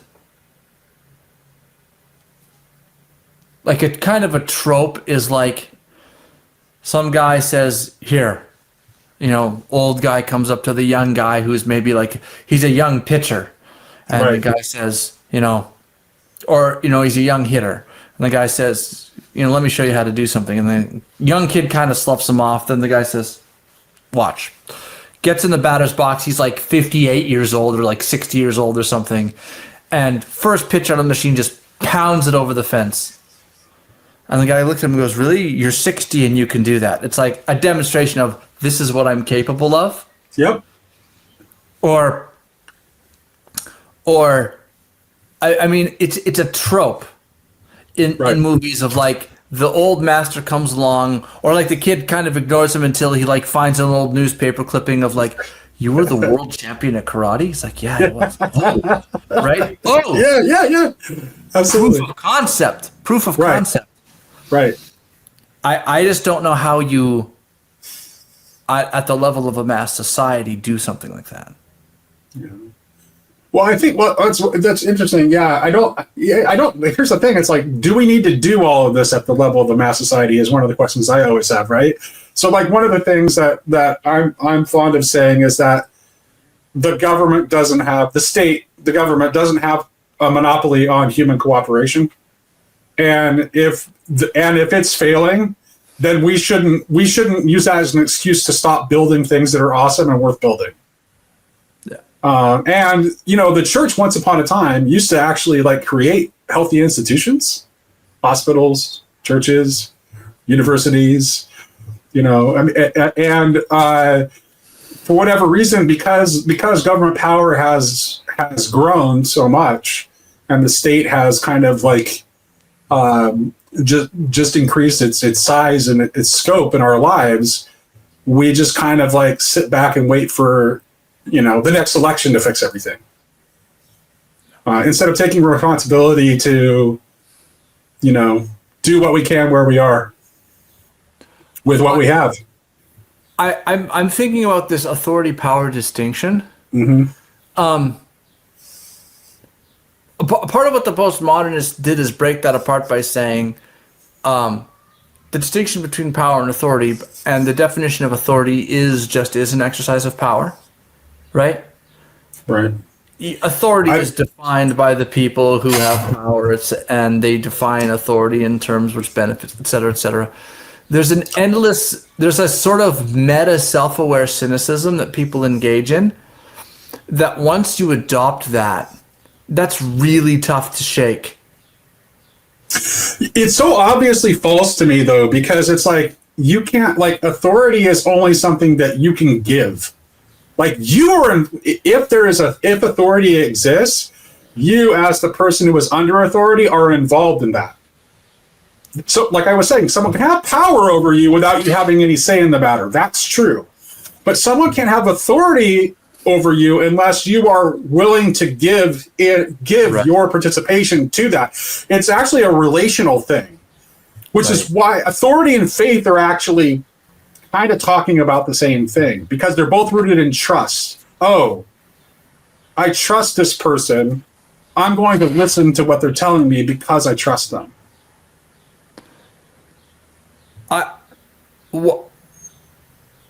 So my denomination when we were, so something I've been doing as I've been online is I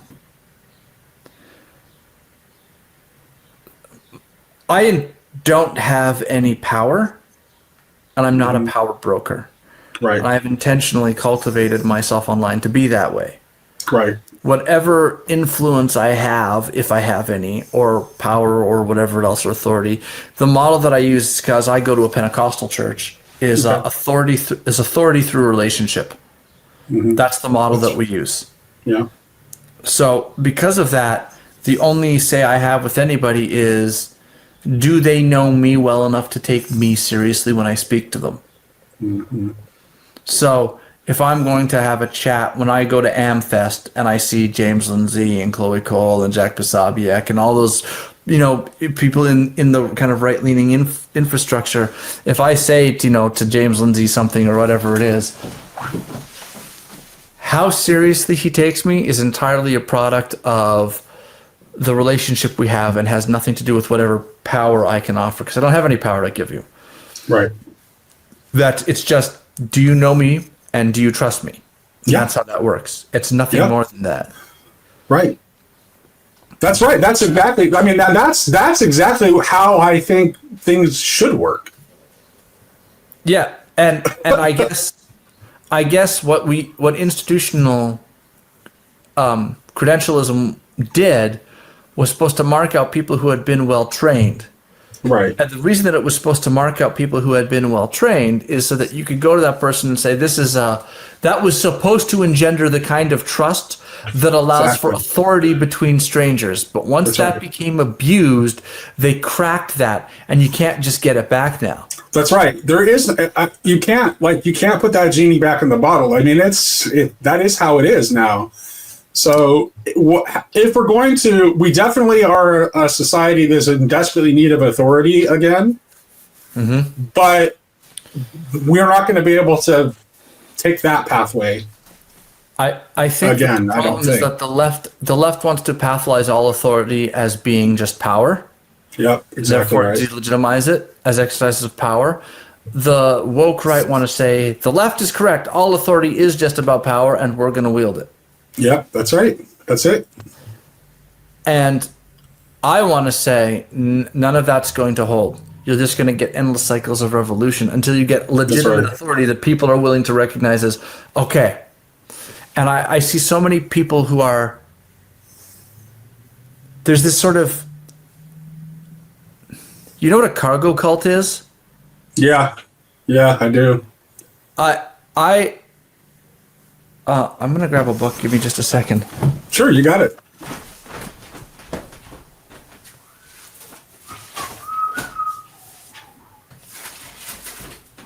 Degree is in biblical studies. Okay. My degree is in biblical studies, but That, by the way, I think that explains a lot about how broad, how broad your intelligence is. You're not one of these people that is just has a narrow kind of bandwidth of intelligence. Even when I was disagreeing with you, I admired your erudition and your the breadth of your intelligence. I think that's probably why.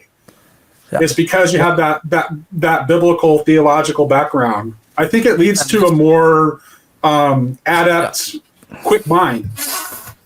And my second, I am one French class away from a degree in philosophy. Congratulations. I go to a Pentecostal school. I was Pentecostal. I go to Pentecostal. I was raised Pentecostal too, by the way. Okay, but my degree, my area of specialization, I guess you could say, in philosophy was analytic philosophy. So Gotcha. think Freg. Now, if you think about breadth, those are two wildly different traditions. Very different. Yes, very different. So I have both of those influences. Those are the two parts. Someone said, I said, those are my two Jungian shadows that I have to try and integrate. Yeah.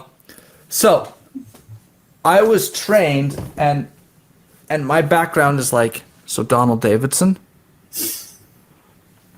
John Searle, more Donald Davidson, rigorous analytic philosophy. And this is my mentor here, is this guy here. That's Peter Campbell. He was the guy who taught me. And that was the tradition out of which I was brought. And it was this hard-nosed, sort of rigorous tradition of philosophy. And everything was about analyzing for exactly what a word meant and being precise. And making really subtle and careful distinctions in order to drive things forward. Now, I think they made huge numbers of mistakes because of their epistemology and ontology.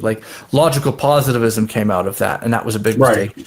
Ryle's behaviorism and the theory of mind was a huge mistake. There was all kinds of stuff that went wrong. Mm-hmm. But they were really subtle, thoughtful, careful thinkers. Yeah, there are some great theologians that actually have a background in analytic philosophy. One of the Sarah Coakley is one that comes to mind. Yep. Sarah Coakley is a brilliant theologian with a background in analytic philosophy. But I think what's happened is that we have a cargo cult in analytic philosophy now, and a cargo cult in philosophy generally in a lot of these institutions, where it's pedantic nitpicking masquerading as subtle distinctions. Mm. And people have captured the form without capturing the essence. Mm-hmm. And then they wonder why they don't have the authority. Mm-hmm. It's kind of like they're wearing the uniform of a military man, but they're not really embodying the actual spirit and understanding of what that's supposed to be. Mm-hmm. And they wonder why they're being taken seriously. I mean, it's like a guy who's never played hockey before putting on goalie equipment and wondering why people don't draft him. It's like, you look like a goalie, you're dressed like a goalie, but you don't really understand what's going on. You're just memorizing moves you've seen, but you don't know how any of them fit together. And so you see these guys talking about things, and I've had guys with PhDs who will say stuff to me and be like, so you just really don't understand what's going on. Or one person once, a guy told an anecdote about how he had a secular humanist professor or whatever it was, and he made some claims, and the guy pulled out some apologetics from William Lane Craig and defended himself. And this one woman who claims she's a Christian, but is kind of swimming in that milieu, says, I guarantee you just didn't understand what was going on in that conversation, that it didn't go as you think it did because you're just a student and that guy has a PhD. Therefore, you couldn't possibly have known what was going on. You couldn't possibly have won that debate. And I just looked at her and I was just like, I think that really, really great PhDs probably are more advanced than the average person. Yes. I'll say but that. You know what? They also don't talk to people like that. Like I have had the honor to entertain some very brilliant PhDs on Grill Country, most of them in theology, and they never are dismissive of people who lack credentials simply because they lack credentials.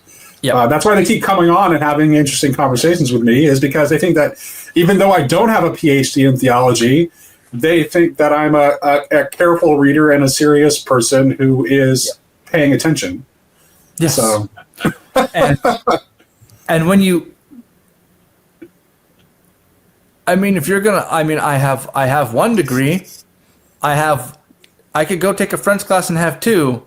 If you're gonna say that I just can't understand, like this book, I'm sorry, but that doesn't pass the smell test.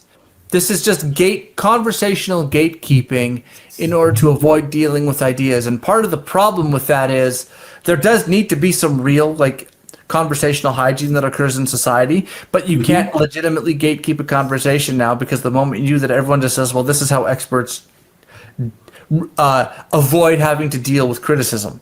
Right. Or this is how PhDs avoid having to deal with criticism. And I can't help but think that, the people who have to pull this out and say, well, you just didn't understand what was going in that conversation, it's kind of like there's a real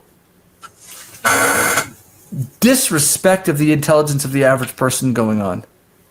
Yeah, there's a way that gatekeeping is being, I think particularly with the woke right, gatekeeping gets used rather cynically to just mean someone disagreed with me, therefore they're gatekeeping. Yes. And that's not acceptable either. Yeah.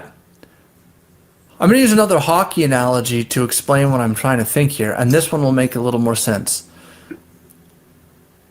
I play rec hockey. I never played any real organized hockey. I did a cup of tea in a church league for a while, but I never played anything serious. So hockey, just in case anyone knows, it goes you have Adam, Bantam, Junior, blah blah blah, and then it goes Junior, and it goes Triple A, Junior B, Junior A, and then you get college, AHL, CHL sort of feeder leagues, and then you get your pro league. So it's pro league, semi-pro, WHL, and then that's on the same level as college hockey, and then you have AAA, and then you have blah blah blah. So AAA, that's when your kids are 14, 15, 16, 16, 17 years old, I think. Mm-hmm. AAA is the feeder up into the upper leagues. Yeah. Okay. AAA kids are really, really good. Yeah. It's in baseball equivalent is senior Babe Ruth. Yep. If you're an all-star in senior Babe Ruth, you're a prospect. Exactly. You might get drafted, or you're going to get a scholarship somewhere. Okay. So I was playing, and we're playing rec league hockey, beer league hockey. And you get guys who are AAA, and they kind of skate circles around me a little bit, and that's fine. But every once in a while, when those AAA guys will be hot dogging it, as we like to say, they make a mistake and I can score a goal. And right. They look kind of silly because it's all you were hot dogging. One day we had a guy show up, and he gets out and he skates out. And he goes for a skate, and someone passed a puck and he missed it, and he sprinted after it. And we were all just like, who is this guy? And it turns out that he had been an NHL player. Oh, okay. An NHL guy. But a lot of times when an ex-NHL guy shows up at one of these things, he's in his 40s. He's retired, right. He's in his 40s, or he's in his 50s, and he's just the former NHL guy, so he's still better than everyone, even though he's 46. Right. This guy was 31.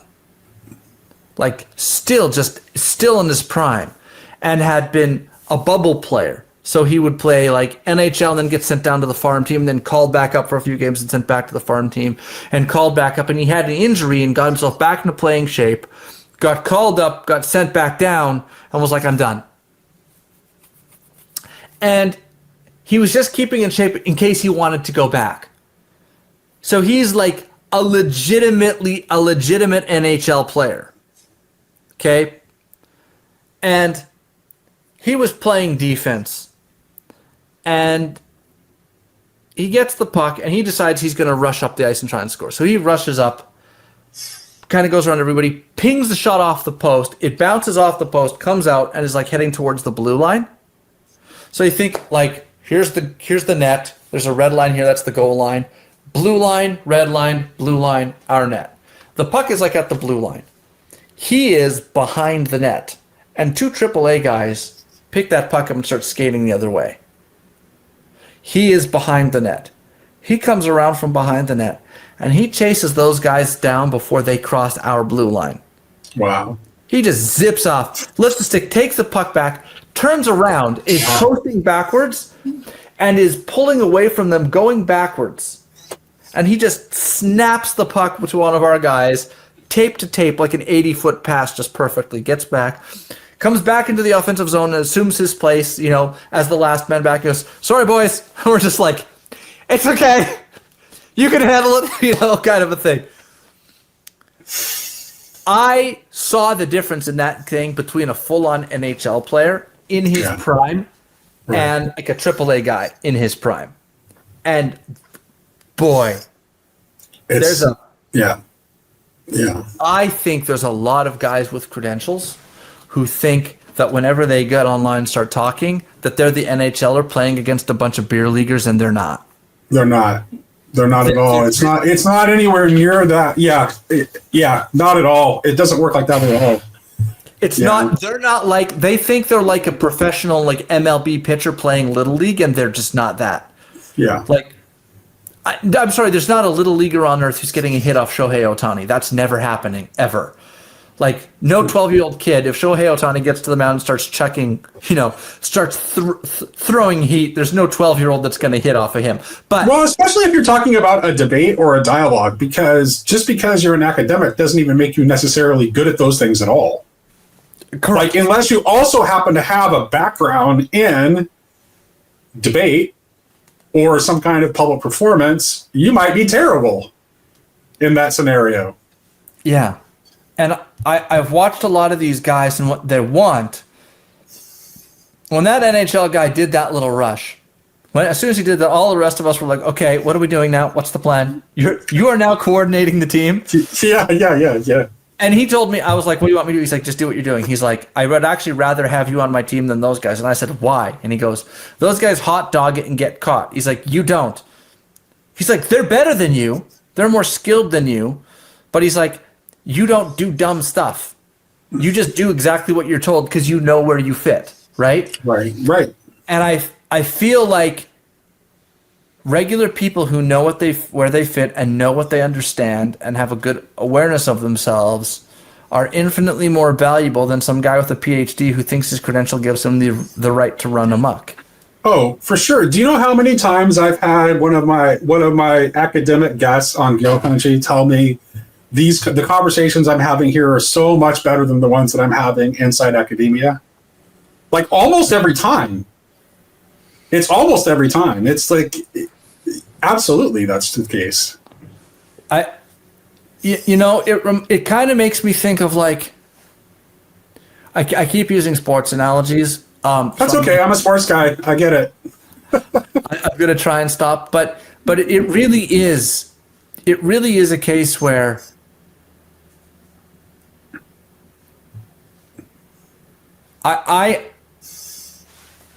this guy, that's the only time I've ever been in a room with somebody. Like, mostly when I'm in a room with somebody, I think I can easily keep up to you. And especially, you're probably the smartest guy in like 99% of the rooms that you go into.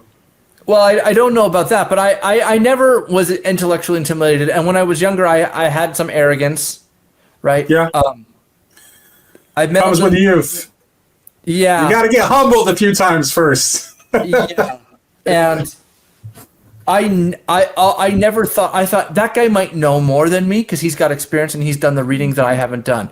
But he's not out of my league intellectually. Right. There's not very many people that I thought that. This was the first guy I met who I was like, oh, you might have more in the tank than I do. Mm-hmm. Right? And so that immediately he pulled me under his wing, and I would get people saying things on Twitter and be like, you just don't understand this or that. And I would kind of go, and he was a tenured prof. He was trained under Sam Koval, who was trained under Gilbert Ryle, as I understand it. If I've got that right. And he comes out of the old UBC system, which was connected to the Oxford system at the time.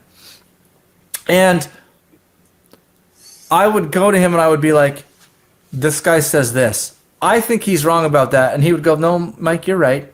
This guy's not doing what he's supposed to be doing. This is not correct. This is a guy wielding a whole bunch of concepts in a way that's kind of okay, but really missing the point. This is you can just ignore this. And I was like, okay. I just wanted to make sure. Thanks, Dr. Campbell.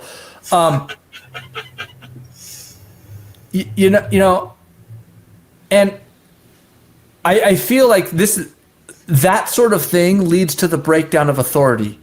Yeah. Because people look at PhDs. It does.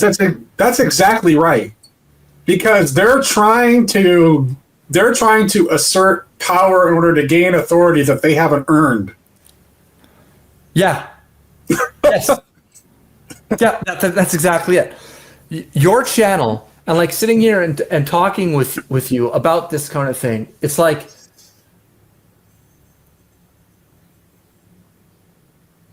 I have a tendency to overtalk. I've probably overtalked in this conversation. Like that's just a thing I tend to do. But when I listen to somebody, I get a pretty good grip of whether or not that person has a breadth and a depth, and whether they have fluid understanding or whether they've just done the rote memorization of the discourse in a way that allows them to navigate it fluently. Yeah. And you're the former, not the latter. You're the guy who like actually understands like the deeper level concepts that are going on at play here. And I mean, again, we'll use a baseball analogy. There's a guy who somebody had a picture of Greg Maddux, and he's kind of standing there in in the 90s wearing like a goofy kind of oversized sweater. Yeah. And he kind of looks like a nerd. Yeah. Yeah. He does. He just looks like a nerd. Someone put a picture and said, next time some guy starts talking about the analytics and the spin rate of some 22-year-old who's going to need elbow surgery in 5 years, remind them that this guy won 300 games. And I'm like, throwing 85. Yeah. There's a video of him. I don't know if you've seen this. There's two. One of us, him and Barry Bonds talking about an at bat, and then the second one is a guy telling a story about him where he goes, "Okay, watch this at bat against the Astros in a nothing game. You know the playoffs are already set, and he gives up this big home run." And I said, "Why'd you do that?" And he goes, "Just because we're going to need that later." And I was like, "What do you mean we're going to need that? Like, why?" And then in the playoffs against the Astros in a key at bat, Maddux builds the count to be the exact count as it was when he gave up the home run. But he threw a different pitch because he knew the guy was waiting on the other pitch. Oh, yeah. Just he's waiting on the breaking ball and going to throw a changeup and got him. And he goes, nice pitch. You knew he was going to do that. Remember that home run I gave up? Yeah, this is why I did it. It's like Maddux had a deep understanding of the game and of everything that goes into pitch selection, swing selection, and he could bring all of that into his decision of which pitch to throw, right? And why we're throwing it. Whereas the guy who's got like incredible spin rate and movement is entirely reliant on the spin rate and movement to do the work. And once that spin rate slows down, or if that pitch doesn't get quite enough spin on it, or if his arm gets a little bit tired, he's cooked instantly. Yeah. He's done.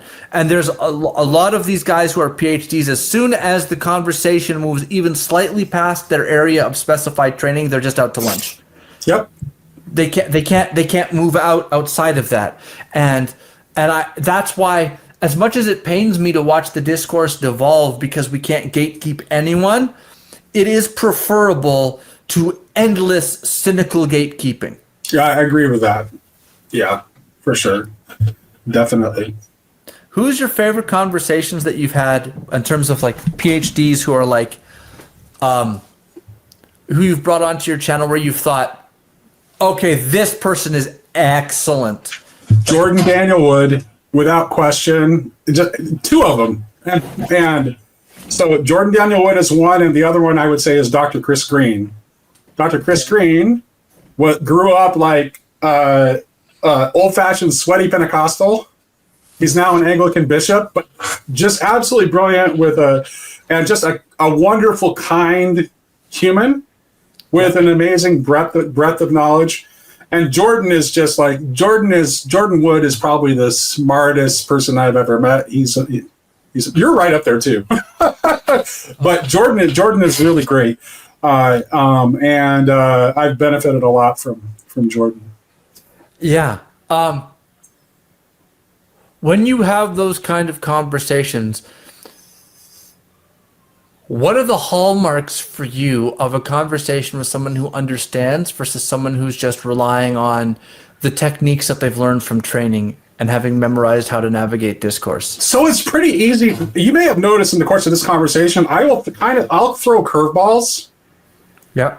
I'm a synthesizer. So I'll throw unexpected curveballs into a conversation, and I'll know right away whether someone is able to play that game with me or not by how well they pick up on the curveball that I've thrown. Because I'm never throwing that curveball randomly. Yeah. Like there's a reason why I'm throwing that thing out. When you brought up the thing, when you said, here's a shift in gears, but there's a difference between brute ontology and personal ontology and relational ontology. Like, is your point of origin for your ontology a brute object that's just an unmoved mover or a prime cause versus whether or not it's relational? I was like, okay, so we're heading into the ontological point, which connects to the idea, of course, that liberalism played the epistemic game and kicked the ontological can down the road indefinitely, right? Right. But when he did That's that, right. I was like, okay, this guy has depth in his area, but he's also got breadth of how that expands, right? So I picked up on. I was like, okay, and that's all, and that's, I mean, that connects to, I mean, and postmodernism is playing that game, the deconstruction game with both the ontology and the epistemology and all that goes with that. But the point is that when you did that, I was like, okay, he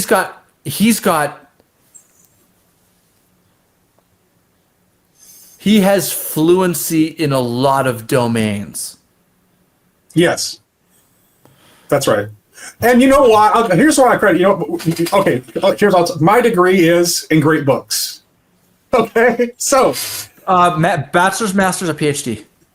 Just a bachelor's degree. Just a bachelor's degree in great books. But I'll give you a story from what happened when I was at Evergreen.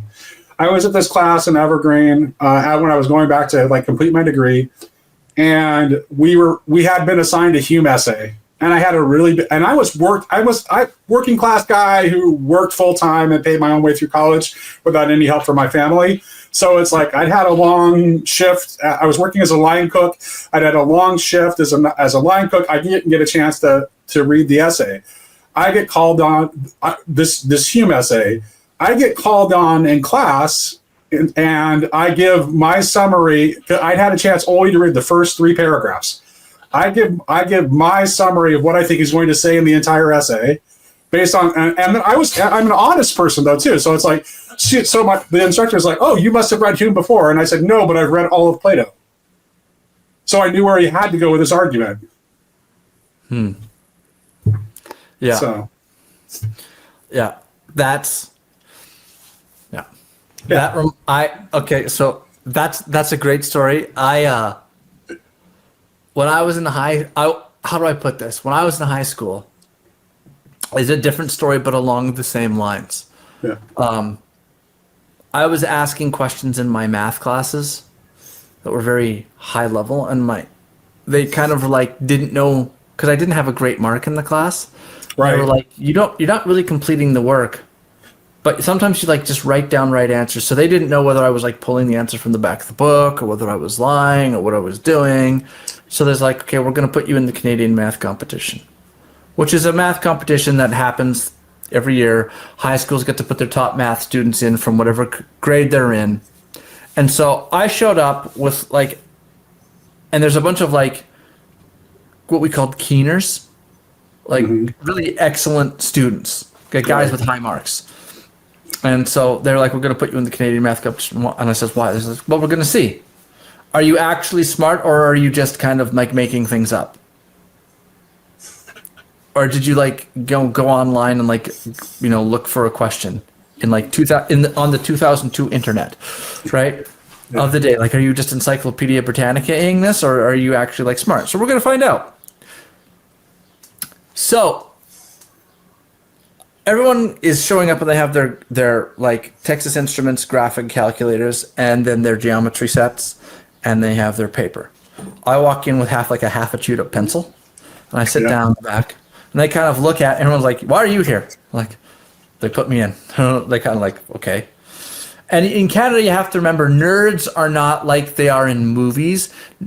Nerds, it's not, kids with high marks tend to be affluent kids. Oh, interesting. Okay. And the reason for this is that like their parents want them to be strivers, right? Yeah. So you get a lot of. That kind of maps with me too, because I was a working class kid and I got okay grades, but I used to have. There was this girl that was on the debate team with me. I was the captain of the debate team, and she used to scold me all the time over my grade. She's like, "You should be the valedictorian. Like, why are you such a slacker?" Yep. Yes, that was it too. Yeah. So, I mean, I remember one time in Mr. McKee's math class, we were learning. He said, "All right, I want everyone to add up the numbers from 1 to 100. 1 plus 2 plus 3 plus 4 plus 5." And I waited for about 10 seconds. I said, 10,010. And he goes, "You forgot to divide by 2. I said, "All right, 5,050. And everyone just kind of looked at me a little funny. And that was one of the reasons why they threw me in the Canadian math competition, because what is this? So I go in and I sit down with my half a chewed off pencil.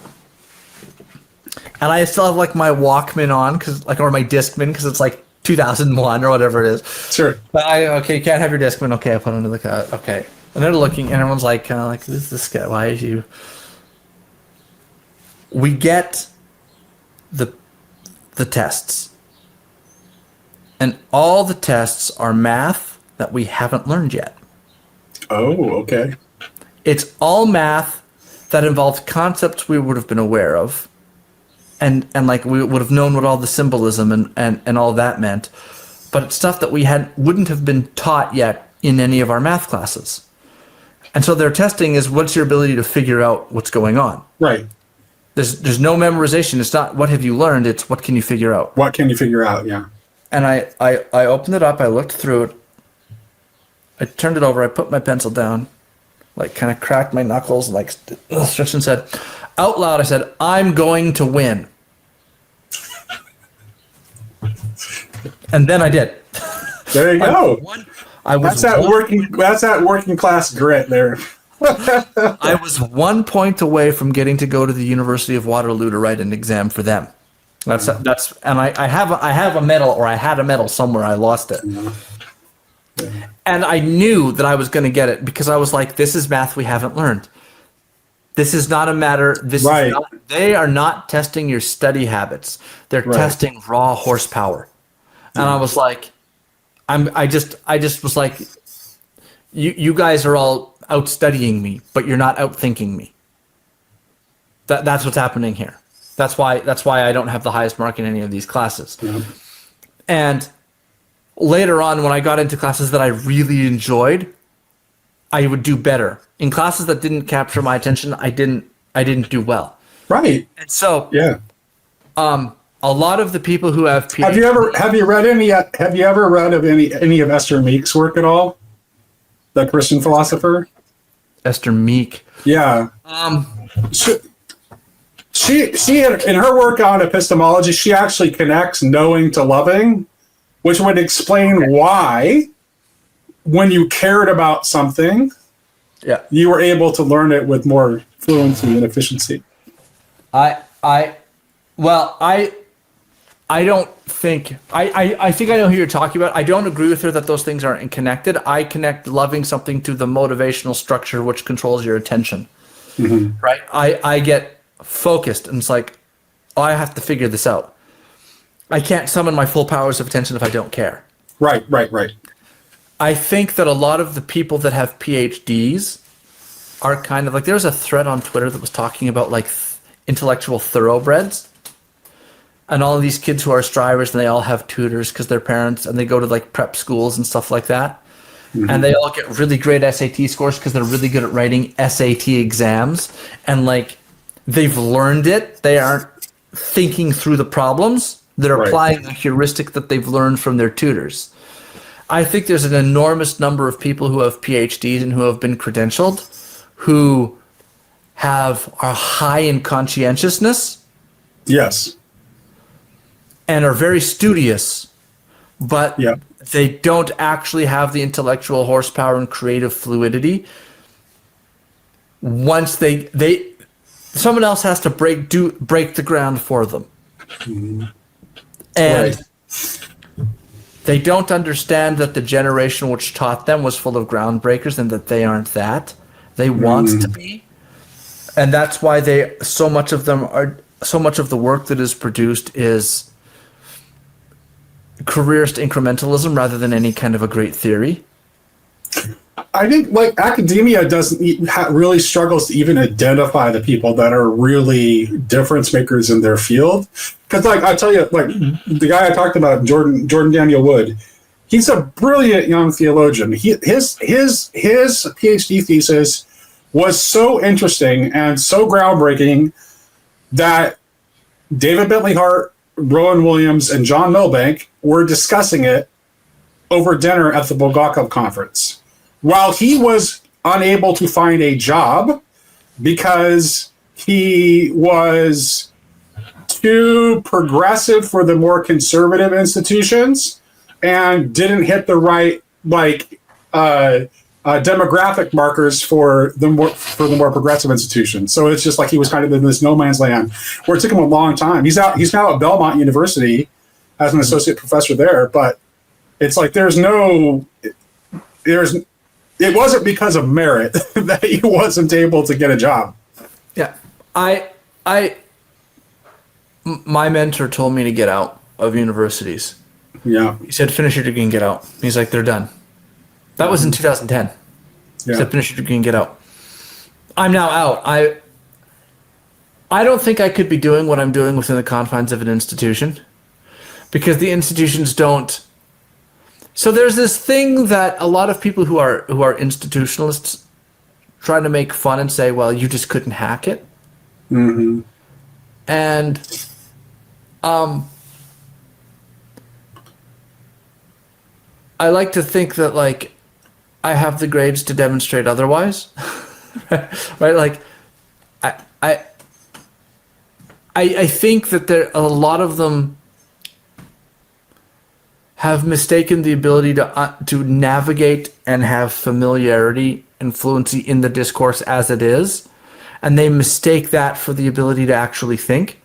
And so when someone brings something up that's outside the discourse entirely, they say, well, actually, postmodernism is blah, blah, blah, blah, blah. And I'm sitting there going like, I'm interacting with the concepts.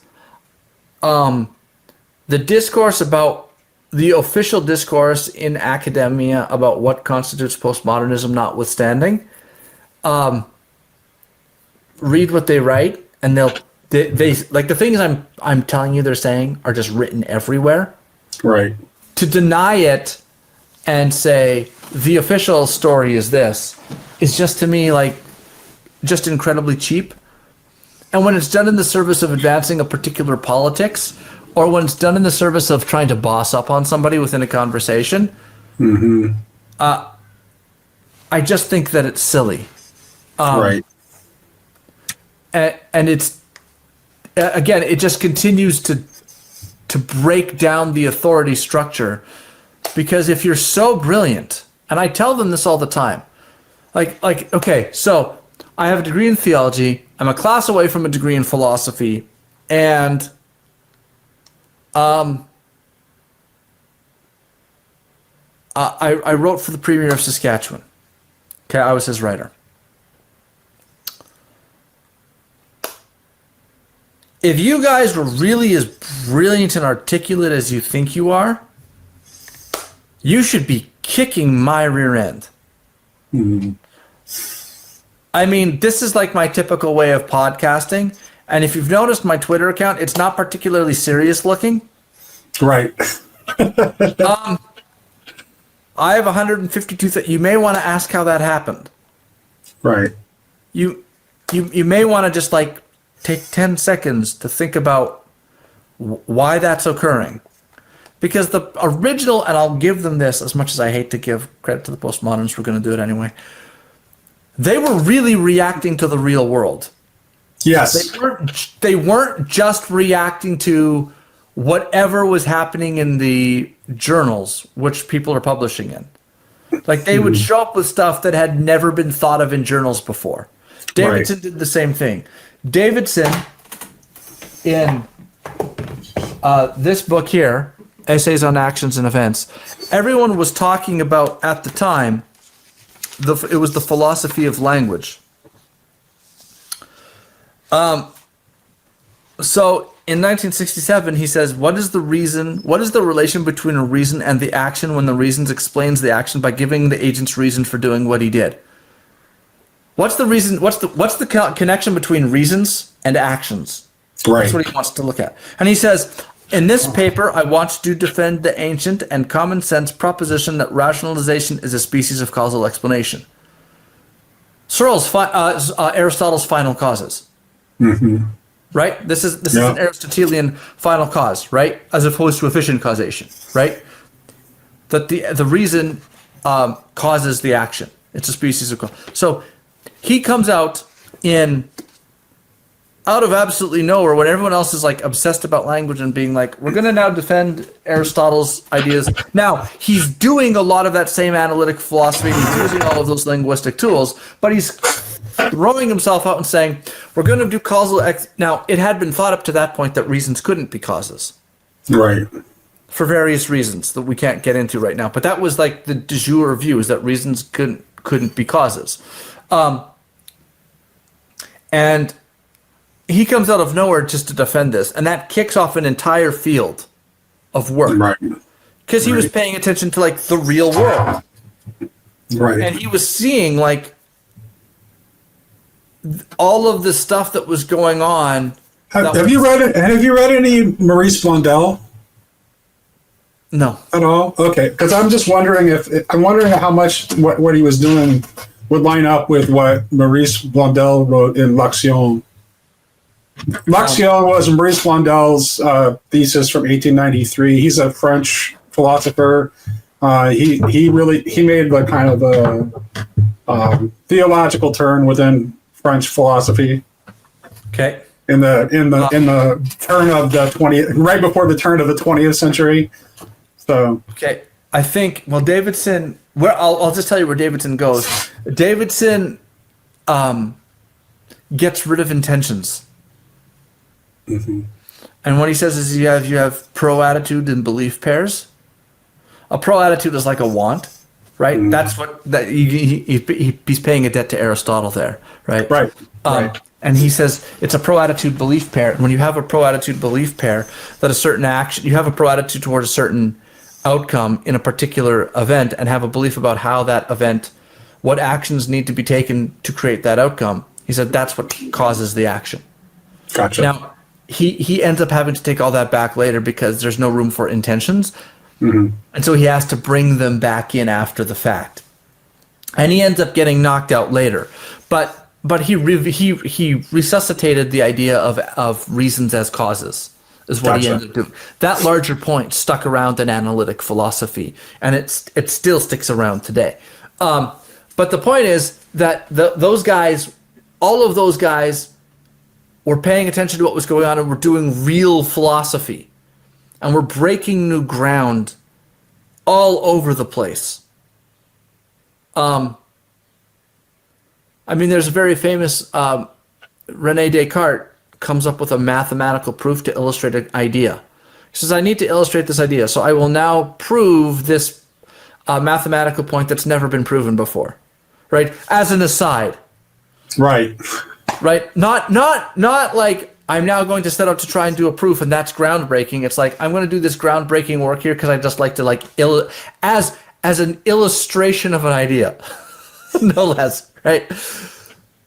That doesn't happen anymore. It's like you have to show that you're completely fluent in the discourse, and then you make some incremental point that can be derived from the discourse that already exists using pre-established methods.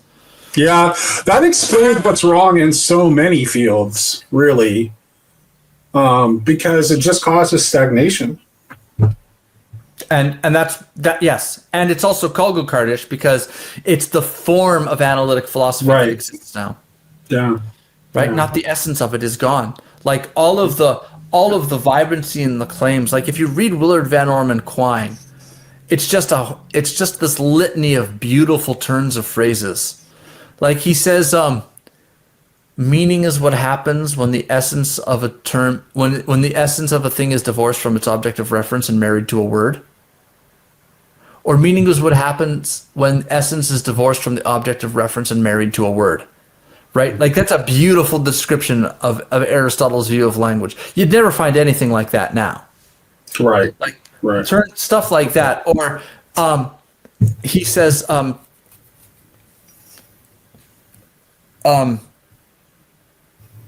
reason traces truth up the tree of grammar. No, truth traces logic up the tree of grammar. Or sorry, logic chases truth up the tree of grammar. Mm-hmm. Right?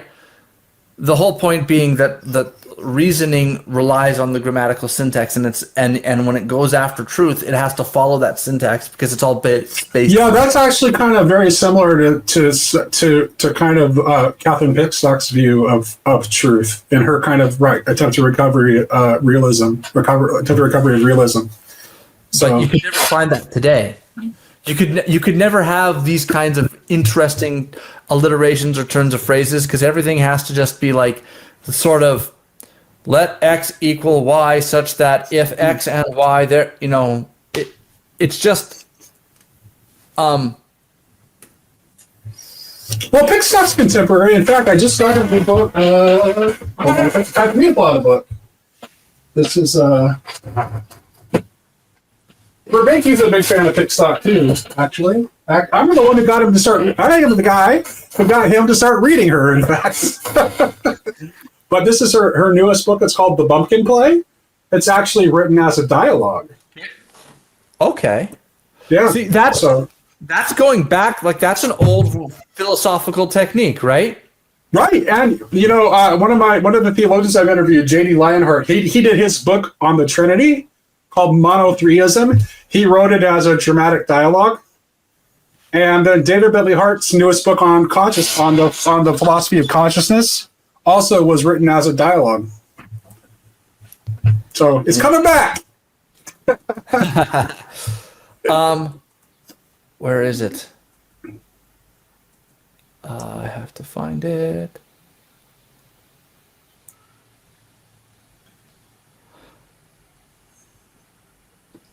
Hold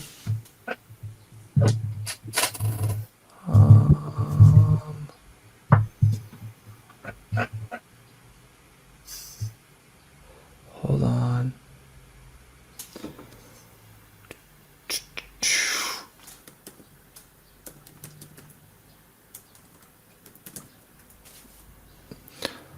Yeah. Language is conceived in sin and science is its redemption. That's Willard Van Orman Quine. Like that kind of writing, like he hides so much in those little phrases. You could never do that now.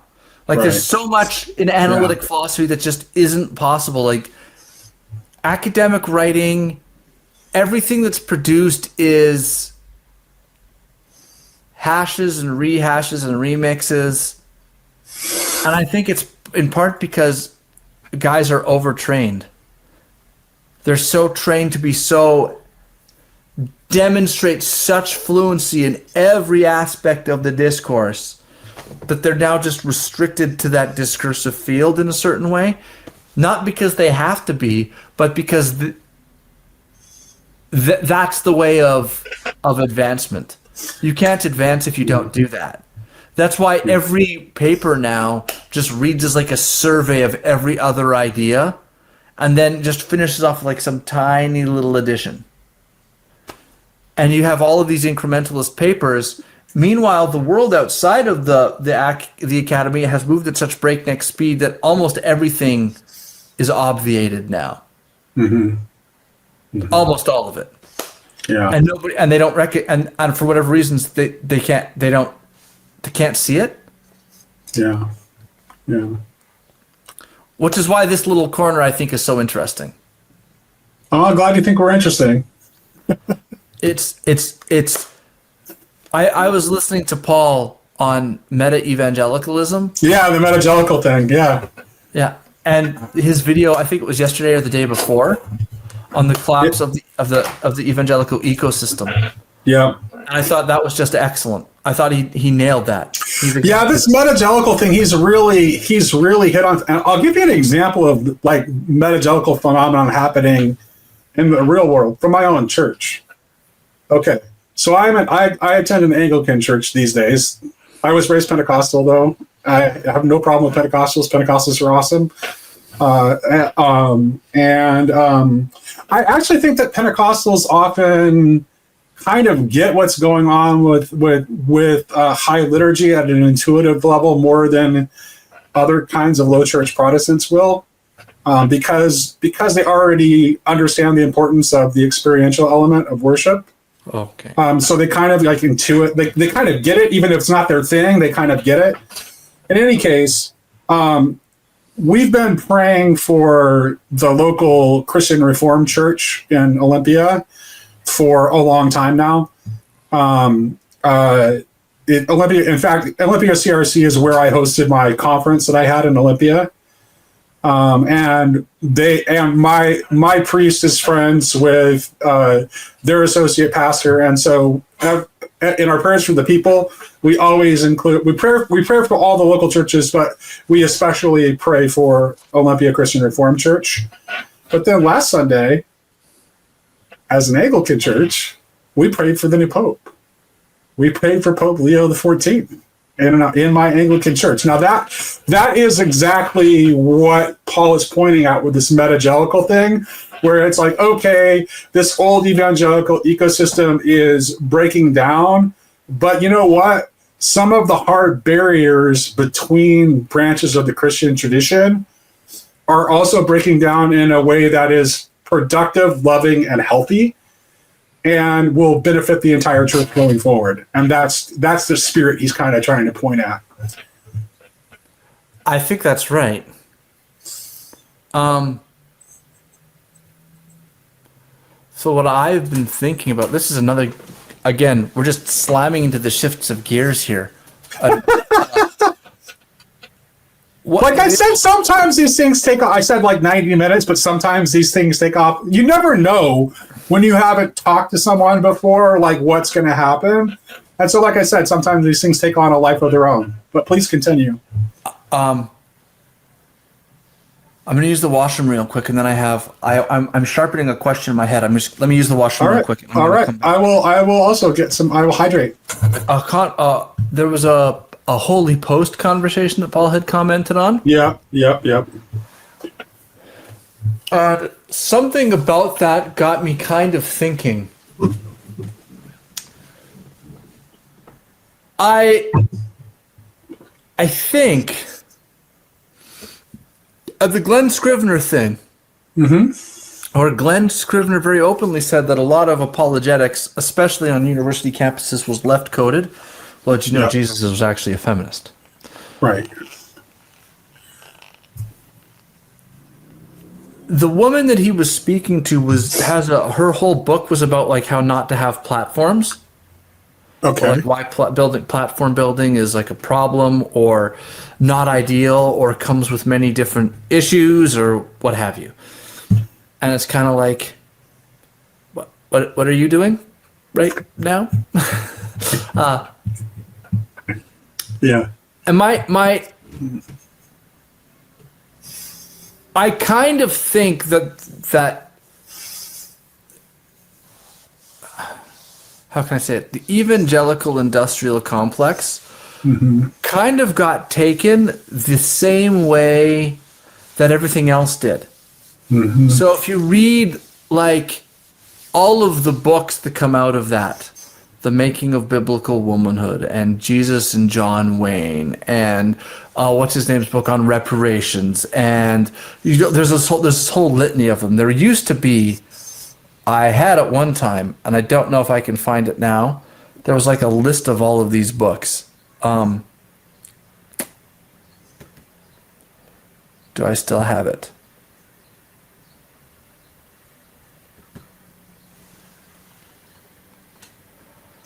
I don't, unfortunately. But there was maybe I'll do this.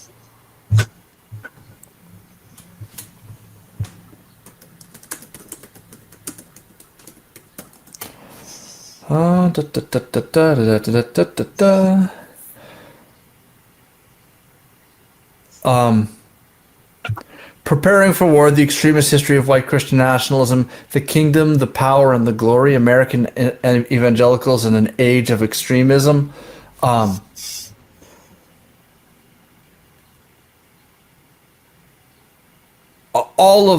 of these books. Andrew Whitehead's book, American Idolatry, is another one example of the genre. There's this whole what's his name's book?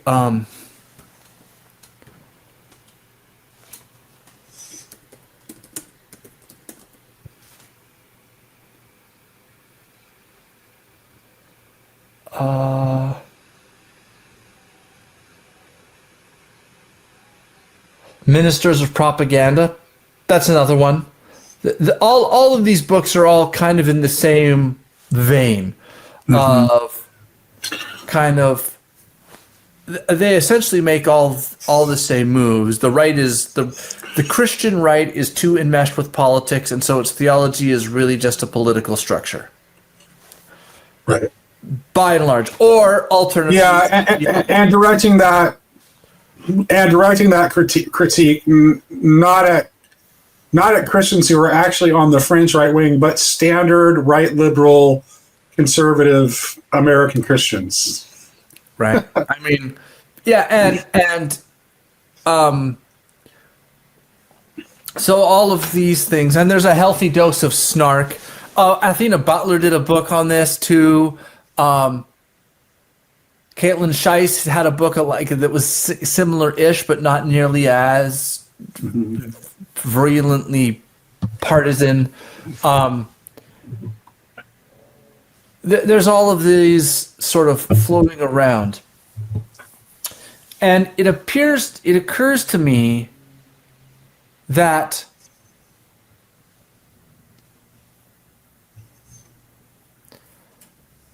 many of the institutions, like the Q conference or Think or whatever it is it's called that Paul was talking about, and a lot of the IVCF, Crew, the parachurch organizations, InterVarsity, the Veritas Forum, we're all looking,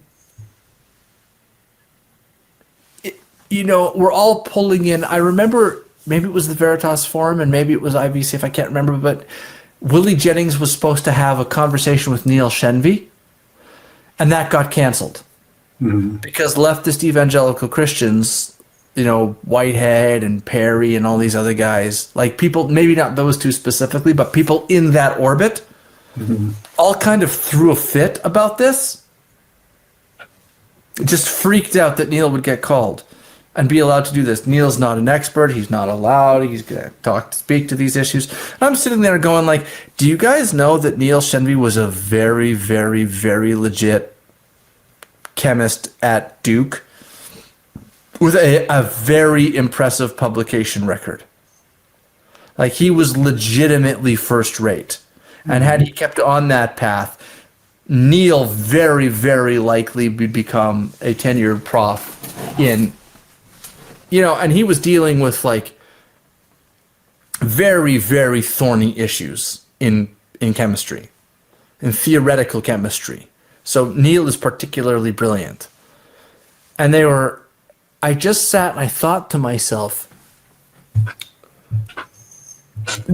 all of this was in the service of like making Christianity kind of acceptable, right, to and adapting it to elite institutional I call it prestige Christianity.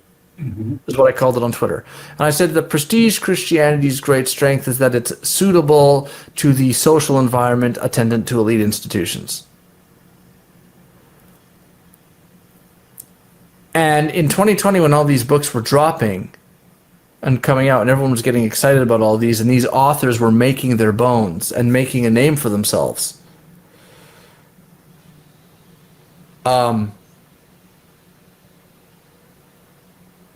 that seemed like a path forward, I think, to a lot of evangelicals, especially who wanted to be like sophisticated nuance, who don't want to be like those fundamentalists over there, which we don't like. And I think that 5 years on, that stuff all looks like a bad bet. And I think that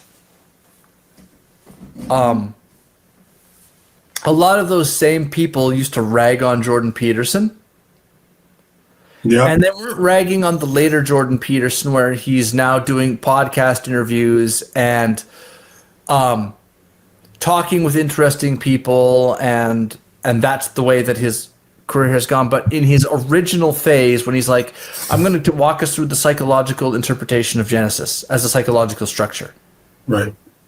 Which would have been, in 2007, that would have been, had he done that at an academic intellectual conference, nobody would have batted an eye at it. Mm-hmm. Right? That would have been just like, okay, a Jungian psychologist does a psychological interpretation of Genesis. How very interesting.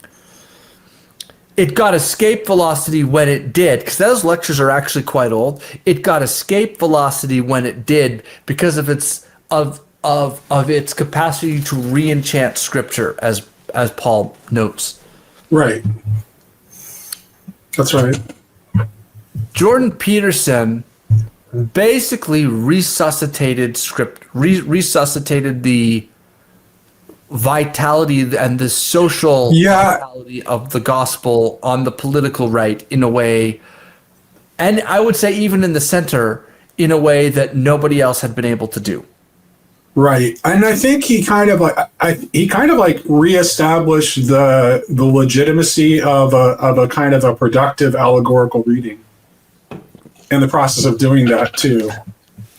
Even William Lane Craig, who is like the Don, like the greatest living Christian apologist, at least in the realm of public debate.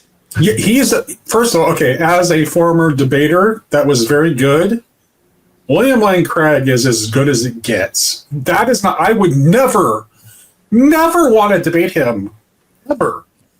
He destroys people. He's really, really good at what he does. That's kind of one of the things I was talking about. It's like a lot of academics just think that, like, because they know their field, that makes them good at debate. But debate is a special skill that some people have really honed, and other people are really terrible at. But yeah, he mops the floor with everybody. Yeah, and because of this, because he basically took that skill and at the height of new atheism, basically crushed 3 of the 4 horsemen of atheism. Sure did. Like, not even close. I mean, it was a slaughter. It really was. 6 weeks before, I have did you watch his debate with Sam Harris? Mm-hmm. His free will argument, right? In that debate. Yeah. I have a video. I have a recording. Maybe I'll play it later. He did 6 weeks before that debate was happening. He did the debate against Dr. Williamson at the University of Saskatchewan, and I went up to it, and I uncorked a version of that, a different version, but a version of the free will argument against Dr. Williamson. I was like, you don't have any freedom of the will. And he tried to... Yeah, you absolutely don't. And he tried to get out of it with a version of Speech Acts. And I name-checked Searle's book of the same name because, again, like, this is part of my training. We still I always keep some Searle on hand. Right? I have Speech Acts on my Kindle. I was reading it last night. I was like, that doesn't get you a could have been otherwise condition. Like you still have a problem. And afterward, Dr. Craig came up to me. He's like, you got him on that. He's like, you're right about that. And Sam Harris uncorks a different argument on free will, but Craig got him on that too. And I was like, I sat there and I watched that. And I was like, I'm not arrogant enough to think that Bill Craig's using my argument. But I was happy to realize that I had been on, that he and I were on the same page. Right. And as I got up and was giving my argument, I watched Bill, like, because he sits there in the, during the Q&As, and like people ask him some pretty silly questions sometimes, or people get up and try to give arguments, and they're kind of half formed. But when I gave mine, I watched Bill go like this. I start watching Dr. Williams, like watching, like, how are you gonna, like, what's gonna happen here? And so Dr. Craig can be as conservative as he wants, and his credentials really aren't in order, aren't in question. Right. But what's basically happened is that the takeover of evangelicalism and it's the leftification of it, the nuanceification of it, as it were, has alienated it from the people that actually it's supposed to be serving. Mm-hmm. It's as though they said, we'd like a new audience. Mm. The evangelical superstructure would like to have a new audience in the pews. Mm. We don't really like the people we have. We'd like somebody else. Mm. And it is not the same as, but it is similar to what Bud Light did. Bud Light was like, well, we're going to appeal to a new audience. And it's like, you just repelled your own. Part of what's happening is, I watched Kristen Dumais when Jordan Peterson gave his message to the church. She said something like, I told you this was going to happen. Something like that. And I was like, told us what? What did you tell us, Kristen? And what exactly is your point? Because a lot of this is indicated through tone. And then I watched William Lane Craig get up and say, I think that Jordan Peterson is a prophetic voice for young men. Mm-hmm. And I sit here and I kind of go, a lot of the older academics, like Oz Guinness, participating in the Exodus seminar, J.P. Moreland talking about the connection between neo-Marxism and critical social justice, William Lane Craig saying that Jordan Peterson is a prophetic voice for young men. Those guys are doing their best to bring their intellectual rigor, and they don't really have a political agenda that they're trying to advance. The evangelicals, like the Dumais types and the Beth Allison Barr types, those people have a political project they're engaged in, and it's just the height of irony that they see politics behind every evangelical theology. But if you ask them what they're doing, well, I'm just a faithful historian. I'm just a faithful philosopher. I'm just a faithful sociologist, doing that good old Christian engagement as a faithful presence in the institutions, just in the messy middle, doing my best. And I'm kind of looking at these guys like, I know all of you guys podcast together and talk together and follow each other on Twitter and endorse each other's books. I don't know what a single theological distinctive the group of you guys has, but I know what all your politics are. Mm-hmm. Your group is itself defined by its politics, which is the exact criticism you're lobbying. That you're making, yeah, very true. And very so true. I think that they've kind of knocked themselves out because they're trying to say they're trying to have the appropriate politics and the appropriate social posture, when what people are actually looking for is the deep theological stuff that actually matters. Like the political stuff and the social stuff is so far downstream of the meaning and belonging stuff. And that's what Jordan's touching on, and that's what Peugeot was touching on, and that's what even like the Christian nationalisty types in their own way are at least trying to address. Right. And the evangelical ecosystem is just completely lost. It has nothing to offer. They're doing social justice critiques like it's 2016. Mm-hmm. And I think that's where metagelicalism is. It's because it's the people in the pews are now kind of like, I'm not getting fed here. We're now foraging for our own theological sustenance. That's it. Yeah, and they're foraging, and I mean, it's like I had a conversation with a young evangelical guy recently, and our conversation was about how he has found it enriching and has made his concept of the divine feel more complete in finding something in the figure of Mary to honor as a Protestant. And that's what metagelical is. It's like that. It's like, because the people in the pews are no longer paying attention to the borders. They're just kind of like wherever they're going and seeking enrichment wherever they can find it. Yeah. Yeah. I mean, if I look on my shelf right now, do I have it? I don't think I have it. Like one of the books that I read was For the Life of the World by Alexander Schmemann. Yeah. Yes. Yes. Right? It's a great book. Yeah. I mean, I find myself scrounging all over the place for stuff. Mm-hmm. And the sort of all of your theology is really disguised politics. All of it looks like politics is just faithful Christian engagement. This is not fooling anybody anymore. Right. Yeah. That's not attempting this sort of deconstructive efforts like that are loaded with academic snark coming from people touting their credentials is so played out. I don't think they understand how much that's not working. Mm-hmm. Also, it's like the other thing is it's like, I know the people that I know who are really serious about their Christianity, it leads them to be kind of unpredictable on the political map.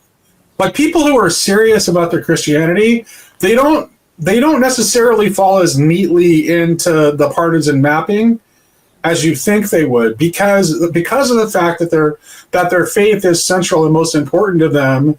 You actually find, like, for example, I have conservative Catholic friends who are 100% as staunchly pro-life as you will find, but they are squeamish. Not that they don't want to have sensible immigration laws, but they're squeamish about the way that the current administration is implementing those laws because of their Catholicism, because of the way that they believe that the church has instructed them to view the alien and the foreigner. It's like they're okay with sensible immigration laws, but they don't want us to be actively mean to people who happen to be born in another country. And they find that deeply uncomfortable. Sure. And again, there's certain people who are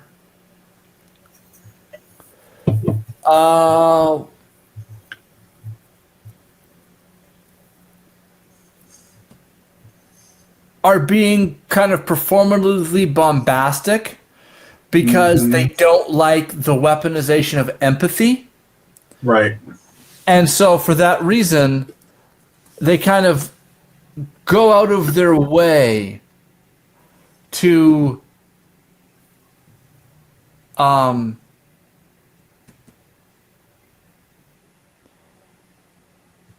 could try to disarm it. I get it. Like you want it, you don't want it to be able to be used as a tool against you. So you're just gonna you're gonna deliberately fly in the face of it and say things that are intentionally obnoxious in order to make they know that you can't control me with this. So yeah. Where is it? Hold on. There's So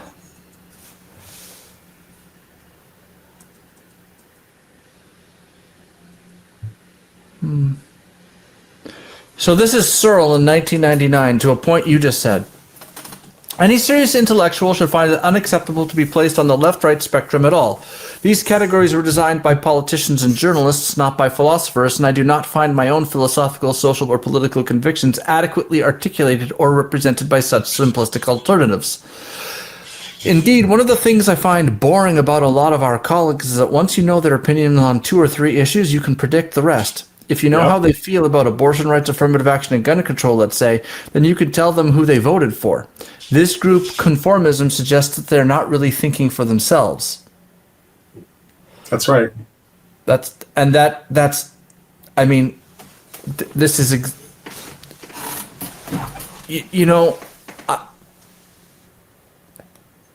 And you should see that be even more pronounced within the church, because if the people who are within the church, presumably politics isn't their highest thing.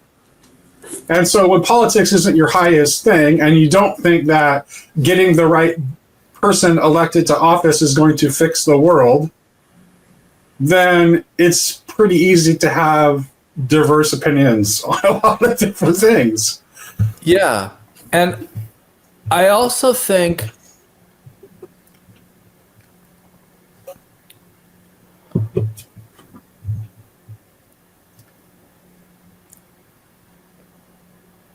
when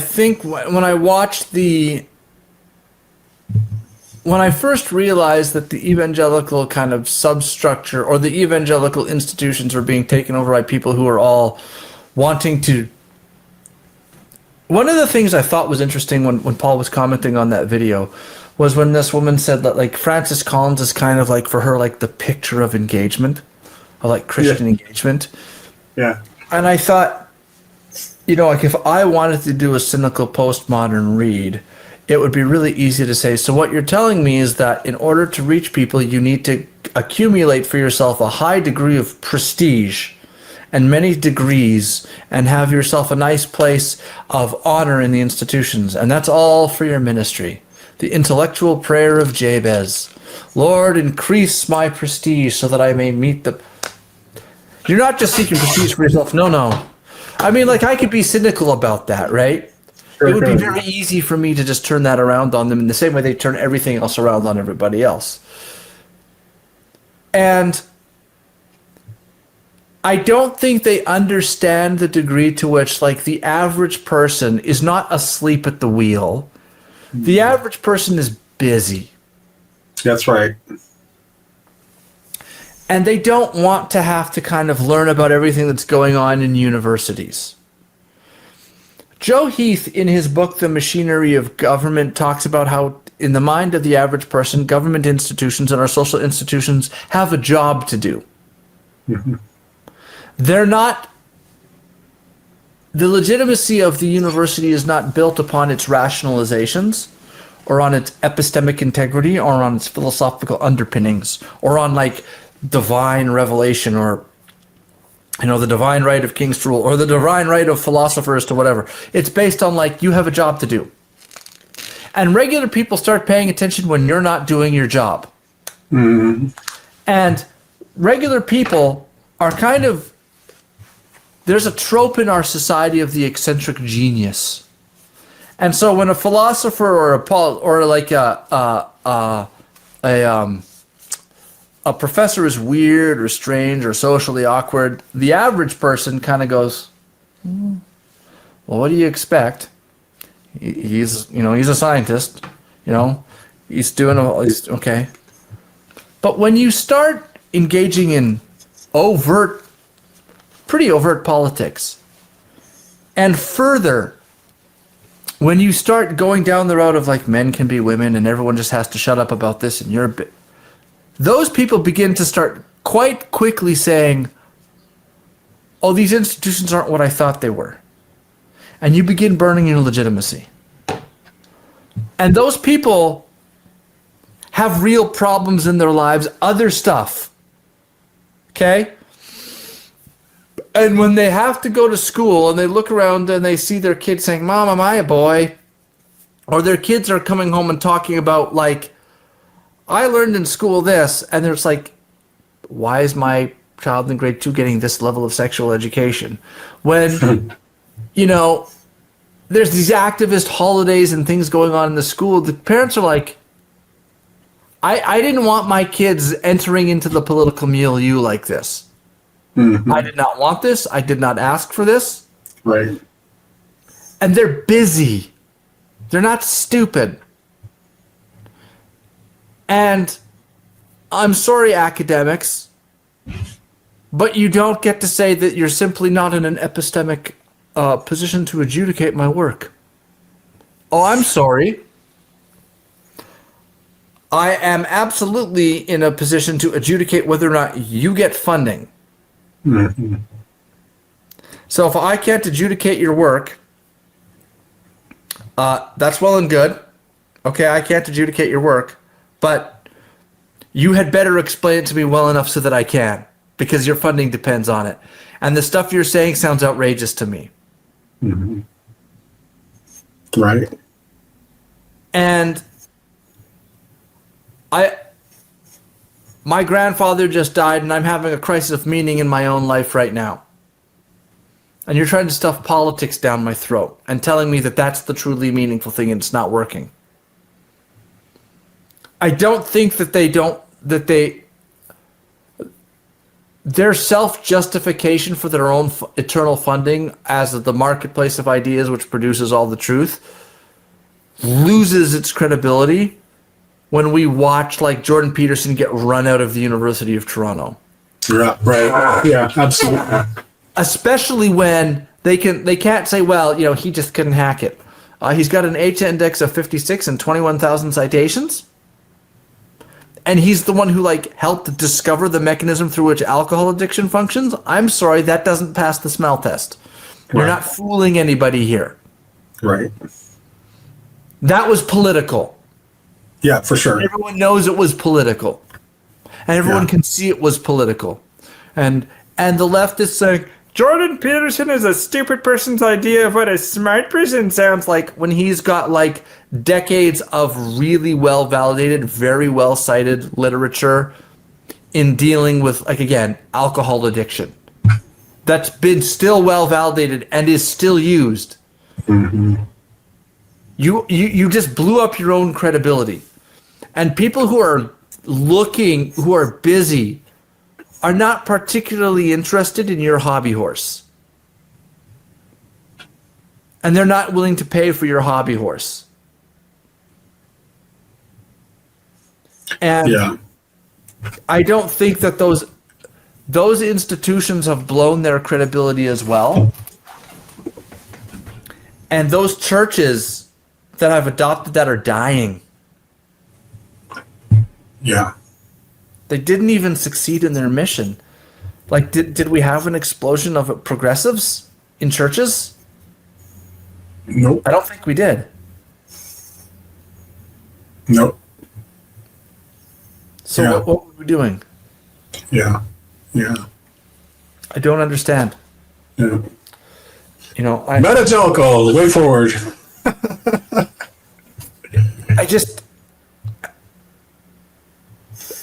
I'm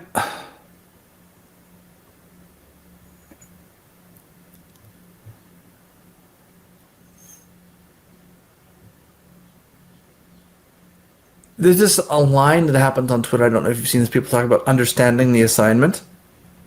I wonder how many of our theologians understand the assignment.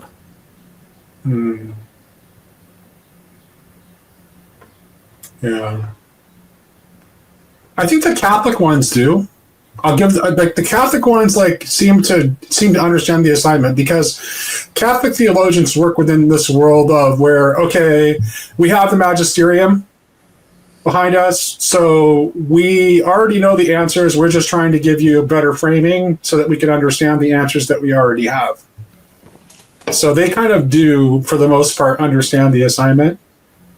Because they do have those guardrails. Like it's not the job of Catholic theologians to invent new doctrine. The doctrine is already received through the magisterium. I would say that in the Protestant world, it's a little bit,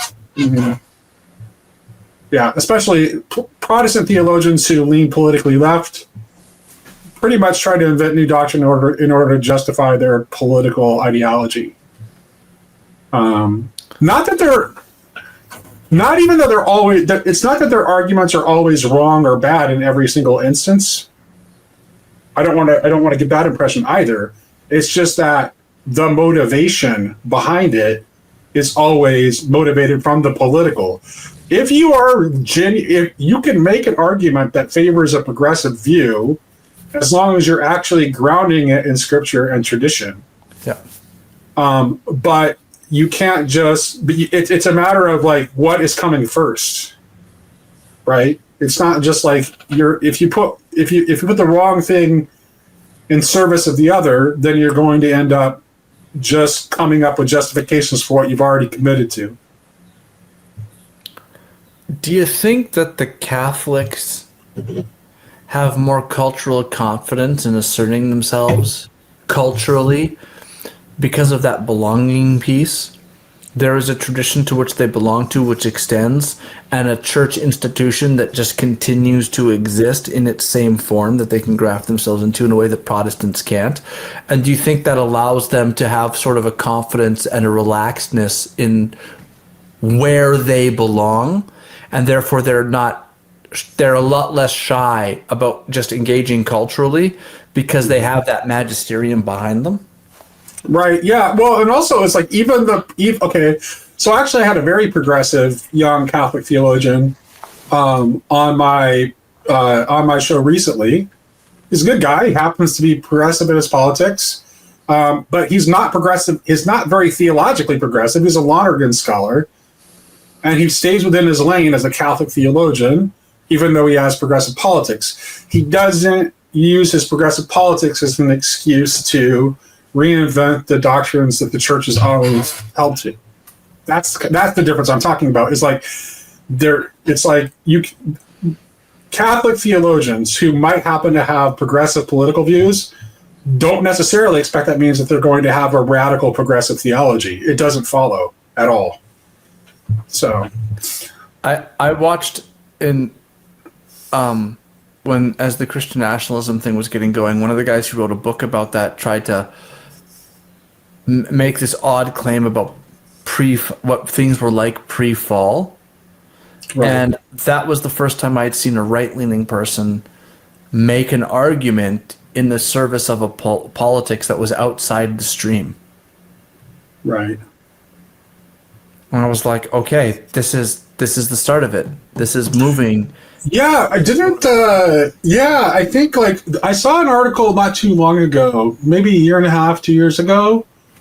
I think First Things published it, but it was actually like talking about the way in which they did not see the kingdom of God as the end of the political.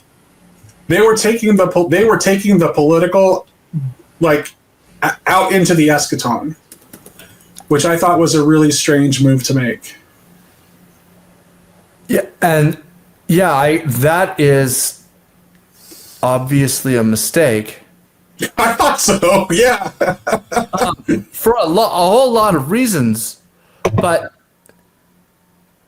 well, because it's like, to me, it's like, okay, so you probably know this. So it's actually Josephus actually invents the word theocracy. But when Josephus says theocracy, he doesn't mean rule by a priestly class like a theocratic government that we could possibly have. He actually means direct rule by God. Like that's what Josephus means, and he thinks that's what all of Judaism as a way of living is aiming toward. Right. which is definitely transcending of the political. And I think that's something that I think Jews and Christians kind of have always, like, our shared notion. Both Jews and Christians share an idea of the kingdom of God. And that's what we believe that we're moving toward in the arc of history, is the kingdom of God. And I don't see how, if the kingdom of God means direct rule by God, how is there any room for the political? Yeah, because at that point, the political is just all, it's ensconced entirely in a. It's the Torah of the heart. Yeah, but it's also it's all the power then goes to God as monarchy, right? Right. There's no room, like, we don't need to engage in anything else. It's just God as monarch. And our will is aligned with the divine will.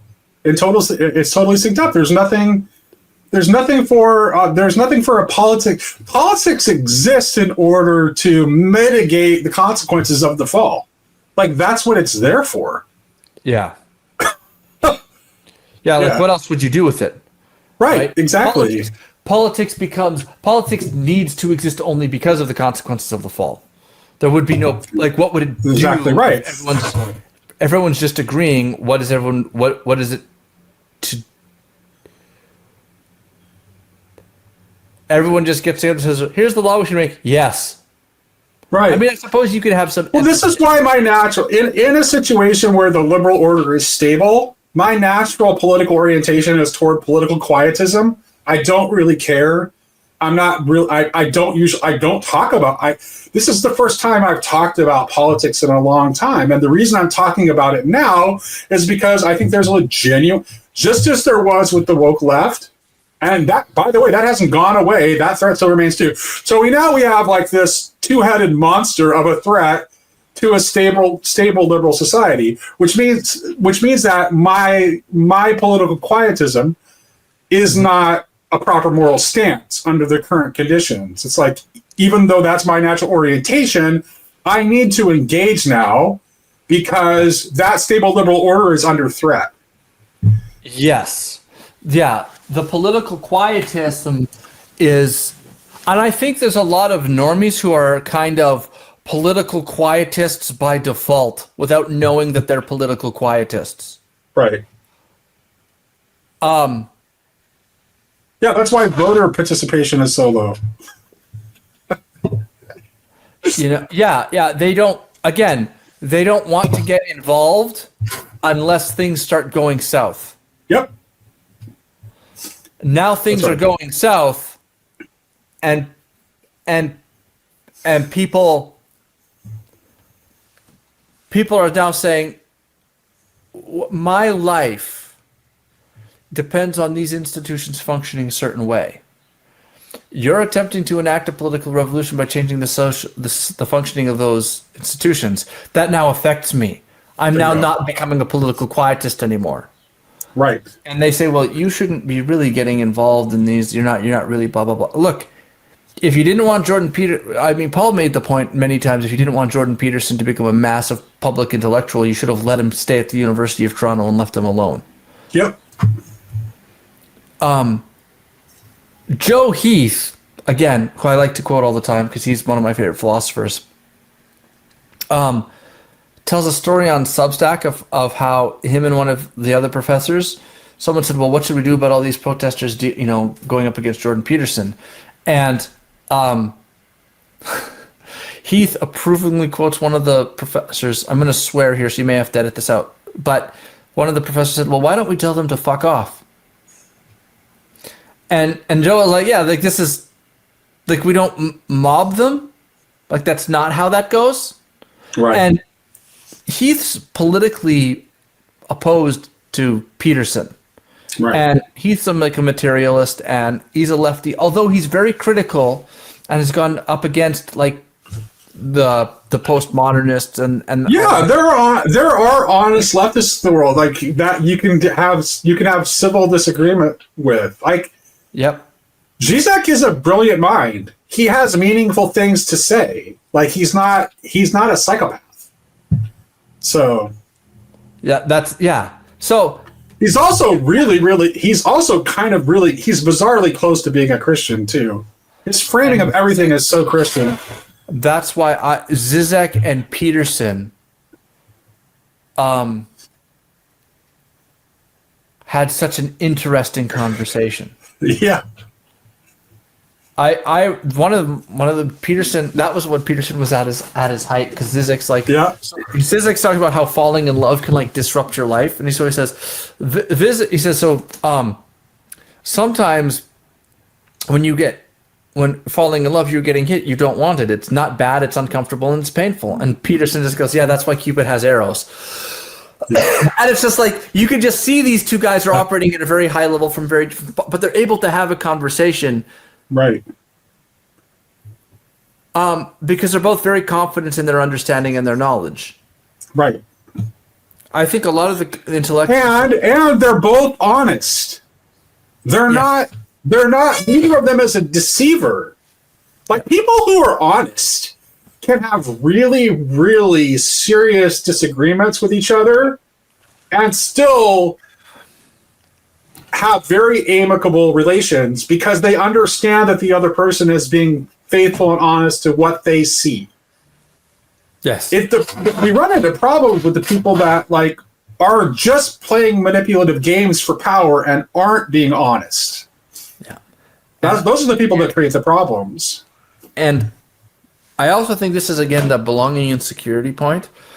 Yep. I think a lot of the academics who can't do this are insecure in their position. That's right.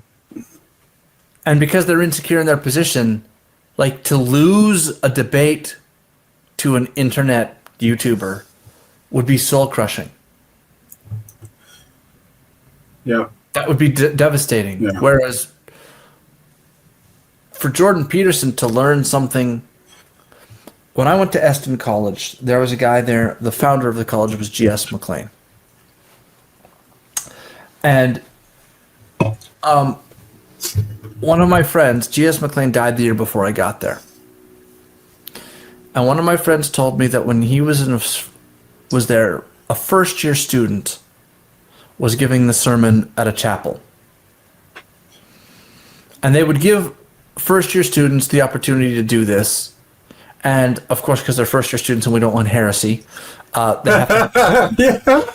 Yeah. Vetted by one of the professors. No, dude, my freshman theology class at Thomas Aquinas College, the professor in my theology class said, "You will commit heresy in the Protestants of this class, but it's okay. You'll be forgiven as long as you're not doing it deliberately." But you're going. I mean, and you need it, and you need. So he felt the need in order for us. At Thomas Aquinas, all the classes are conducted in Socratic method, and so it's a dialogue back and forth. The professors call themselves tutors rather than professors, and so it's like a collaborative learning environment. So they wanted to give the students the permission to like actually use their brains. Mm-hmm. And to think things through on their own, which means that you're going to make mistakes in the process. So he just wanted to give people the knowledge beforehand that the mistakes that you make aren't fatal. You're going to make them, but go ahead and be adventurous. Put forward your ideas. Let's try to have a really good dialogue. Yeah, and so this first year student's giving his sermon, and G.S. McLean is apparently sitting in the back with his notebook open and is taking notes. And someone said, I mean, again, he's the founder of the college. This is like a first-year student. And someone said, "Dr. McLean, why are you taking notes?" And he just says, "Well, I'm learning." Yeah, there you go. Right? Yeah. I'm learning. I might learn something. That's what the real ones are like. Who knows what the Holy Spirit will have inspired in this person to teach me today. Amen. And Peterson says that too, right? Peter, that's one of the things that Peterson says. He always says, like, to enter into a conversation with the person, no matter who you're talking to, as if you have something to learn. And yeah, and I feel like so many of the academics, their identity comes from their academic achievements. Yeah. And they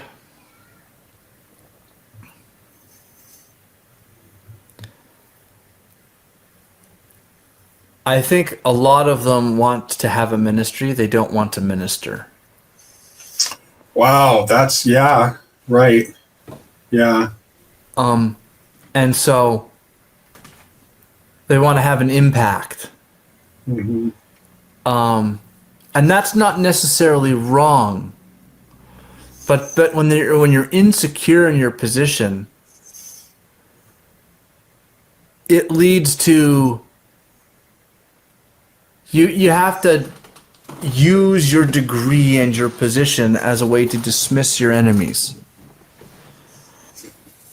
Mm-hmm. And this is why I actually admire what James Lindsay's doing with the whole woke right, dissident right dialogue right now, is because James is engaging.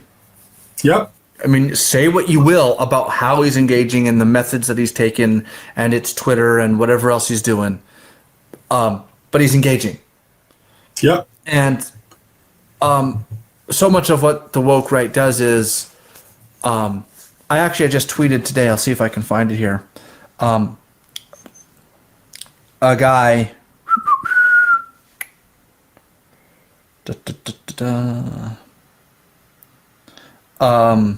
said myths are more formative than a culture than facts.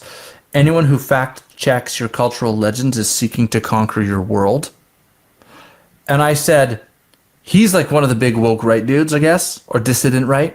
And I said, this guy's way of thinking here perfectly explains why his side, dissident right, are trying so hard to tear down Winston Churchill and do revisionist history about World War II. Right? Exactly. Exactly. Because that's funny, because I've actually made a variant of that argument against them, not understanding the way in which, okay, if you really do believe that's true, it's funny because and I actually said in my argument that they're the very same people who want to defend the old myths as having value, and they're not wrong about that, right? They want us to take the old myths seriously. Are the very same people who want to deconstruct the modern myths upon which our current culture rests. So they're able to see that myths have truth to them in a way that is beyond what the mere facts might be. They can see that, but then they don't apply that insight to the myths that the very culture they're living in is built upon. And they want to critique the destruction of previous generations of the foundational myths of the past and see that as wrong and bad and shouldn't have happened. But they're doing the same thing. They're sawing off the branch on which their very own culture rests. And I don't know how they can't see that that's what they're doing. I think some of them see that's what they're doing, and they want to do that because they think if they undercut the current culture, they can go back to the old one. Yeah. Okay. And this Fair is enough. and of course, this is the same mistake that the feminists make. They said we're going to team up with the radical Muslims to tear down the West, and I was like, you realize what's going to happen when that happens, right? Yeah. Then we're going to battle the Muslims for superiority, and I was just like, that you're going to lose that, right? There's 2 billion of them. And the Islamic apologists, there's probably 20,000 of them in the various madrasas around the world. Right. You're able to launch you're able to do what you do because liberals in institutions weren't willing to tell you no. They thought they could appease you into coming over to their side, and that was wrong. Mm-hmm. Muslims aren't going to make that mistake. Right. And all of your double standards in the world where if the Christian fundamentalists say don't wear a bikini to the beach, well, how dare you tell me when women are forced to wear hijabs? Well, this is just new fashions. Sorry, that's the Muslims are not going to allow you to kind of two-step around. They're not going to take prisoners. That's Dude, if you got me to start honestly sharing my actual thoughts about Islam, I would probably get my channel taken down. So I'll just leave it at that. Yeah. But I just want to say this one thing. Islam is a culture where tradition never went away. Modernism never took hold. So you want tradition, hardcore traditionalists? Is that what you really want? Because that's what it looks like. It looks like the Muslim world. Yeah. And even further to that is, so the people on the dissident right think when the liberalism goes down, we will fight for the culture. And it's like, you're so badly outgunned by the leftists on this point. Like, if liberalism ever dies, the leftists will take it far quicker than you guys will.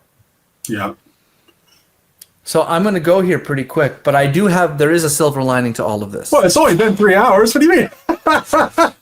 Here's a silver lining. No, this has been fantastic. Hey, I knew I was going to have a great conversation. I didn't expect to make a new friend. You're the best. But please, go ahead and share your closing thoughts. I appreciate having this conversation. I think it was good. It was a long time coming. Sometimes you have somebody that like is diametrically opposed to you, and then it takes a little bit. And you're like, actually, we're not so different. Right. Exactly. Yeah. In 2020, the cycle was the radical left was pushing people to the right, and then they were radicalizing, which pushed center liberals to the left, which pushed people to the right, which pushes more people to, and it was going like this. Yeah. The two poles. I just stayed in the center right the whole time. Yep. But the two poles, the leftist pole was pushing right people this way, and the right wing pole was pushing leftists this way. Now, I will say, having watched what's going on, the data seems to indicate that the left radicalized first. Yeah. That seems fair to say. Seems like 2012, 2014. Sorry, Democrats as a party radicalized first. Yes. It might not be the left as a whole, but the Democrats radicalized first. And the social justice stuff, that's all been traced through, like we can trace all the academic work back. But what's happening now is that these two things are no longer pushing the right, and the like the commies aren't pushing the right to the right, and the fascists aren't pushing the left further to the left. What's now happening is that these two poles are pushing normies to the center. The two poles people are becoming disgusted by it. And what the country is aggressively normie, in the United States at least. Right. And the normies hold the balance of power. And typically conservative normies defer to their elites, and leftist progressive normies defer to their elites. But I think even Democrats now are looking around, and as the Trump era begins to come to a close in a couple of years, leftists are going to look around and be like, do we actually buy into all of this? And they're going to move away. It's already starting to happen. Like, I watched Ezra Klein on Sam Sater's show, and Sam Sater was talking about, like, well, there's moneyed interests and corporations and blah, blah, blah. And Ezra Klein goes, do you think that, like, Texas has solved the problem of moneyed interests and corporations? Like Texas, like the reddest state in the nation. Do you think that Texas and Alabama and Louisiana have done a better job of that than New York and California? Because housing's cheaper in Texas, Louisiana, and Alabama than it is in New York and California. That story of it's the moneyed nefarious interests that are doing. That's not working. It's beginning, and the elite center-left libs, like the Matt Iglesias types, are seeing that now. And they're going to begin to put forward a progressive agenda that's at least takes growth seriously. And that's going to start yanking people away from those fringes. Because that stuff, like the fringes, like, especially with, like, okay, a couple of people get shot in the streets now. Like, this is really, the left is turning violent. Just like it did, by the way, in the 70s. This is before. This is the left violent turn now. They're going to go down this road. You're going to start seeing this, unfortunately. And the kind of fascistic right is just like the Candace Owens types. Like, she's building a platform. She's pulling all of those people into her orbit. And the combined stench of that is moving people away from it. the more potent that gets, the more people go. And so everyone else is going to start moving like this. And I hope so. You're going to end up with, it's either going to be like populist MAGA right, where it's going to be either the best bets are elite liberal center leftism a la Ezra Klein and his abundance kick, or populist MAGAism, which is we already have tax cuts like baked into the fiber of the Republican Party, but we're gonna like do a bunch of stuff around Social Security and Medicare that's like helping actual people. And we're gonna actually like get rid of a bunch of waste and fraud because we're angry at elites. So contracting government works. Now, both of those are actual, like Ezra Klein's book revolves around actually making government work. And the populist Republicans are all about getting rid of useless stuff that we hate. In both cases, it's output based. Yes, that's right. That's true. Make the government do things that we actually like it to do and make it stop doing things we hate it from doing. Mm-hmm. It'll be left-coded or right-coded, but it'll be one of those two. Because left populism just devolves into like Bernie Sanders, which is not going to go anywhere, and right now high right elitism is either of the woke right variety or of the neocon variety, neither of which has any truck. Yeah. So, like, I have deep neocon roots, and and that's definitely that has definitely fallen out of favor. So for sure. I mean, like Marco Rubio is like very well positioned to be the next president if JD Vance doesn't take it. Mm-hmm. Or JD Vance handing the way that the Democrats are going, if they keep going this way, you could see Trump just hand the baton to JD Vance, and JD Vance might just hand the baton to Marco Rubio. Like, that's a legitimate, like, the Republicans right now have a deep bench of people who resonate with America. Mm-hmm. Vance, DeSantis, Rubio, like, there's a deep bench. I don't know who the Democrats have. So as a political strategist, I just don't know where the Democrats You don't have any concerns around about Vance's like Catholic integralist leanings and his friendship with Deneen? I mean, there's some anti-liberal tendencies there. Yeah, that would be that will be moderated by MAGA. Okay. This will be like, it'll be Rufo adjacent Vanceism. Okay. Right, where Rufo is willing to use power in a way that a lot of people aren't comfortable with, but he's taking the lessons of Gramsci and trying to graft them into the American mm-hmm. founding. So it's more of like a Samuel Adams. Gotcha. Like, what would Samuel Adams do with Gramsci's work is basically what Chris Rufo is doing. That's what he's doing. And if you tie that to Vance, you end up with sort of a populist republicanism. Like, Vance won't go full integralist. Like, there's just not an appetite to it, and their base is too Protestant. That's true. That is true. It's a lot of Pentecostals. Paul White, General. Yeah, thank God for the Pentecostals. There's too many of them. There's too many of those people. Like the left is freaking out about the New Apostolic Reformation. Like, I've seen these guys like freaking out about the NAR, and I'm like, you know that's like a moderating force in the Republican Party, right? Yeah.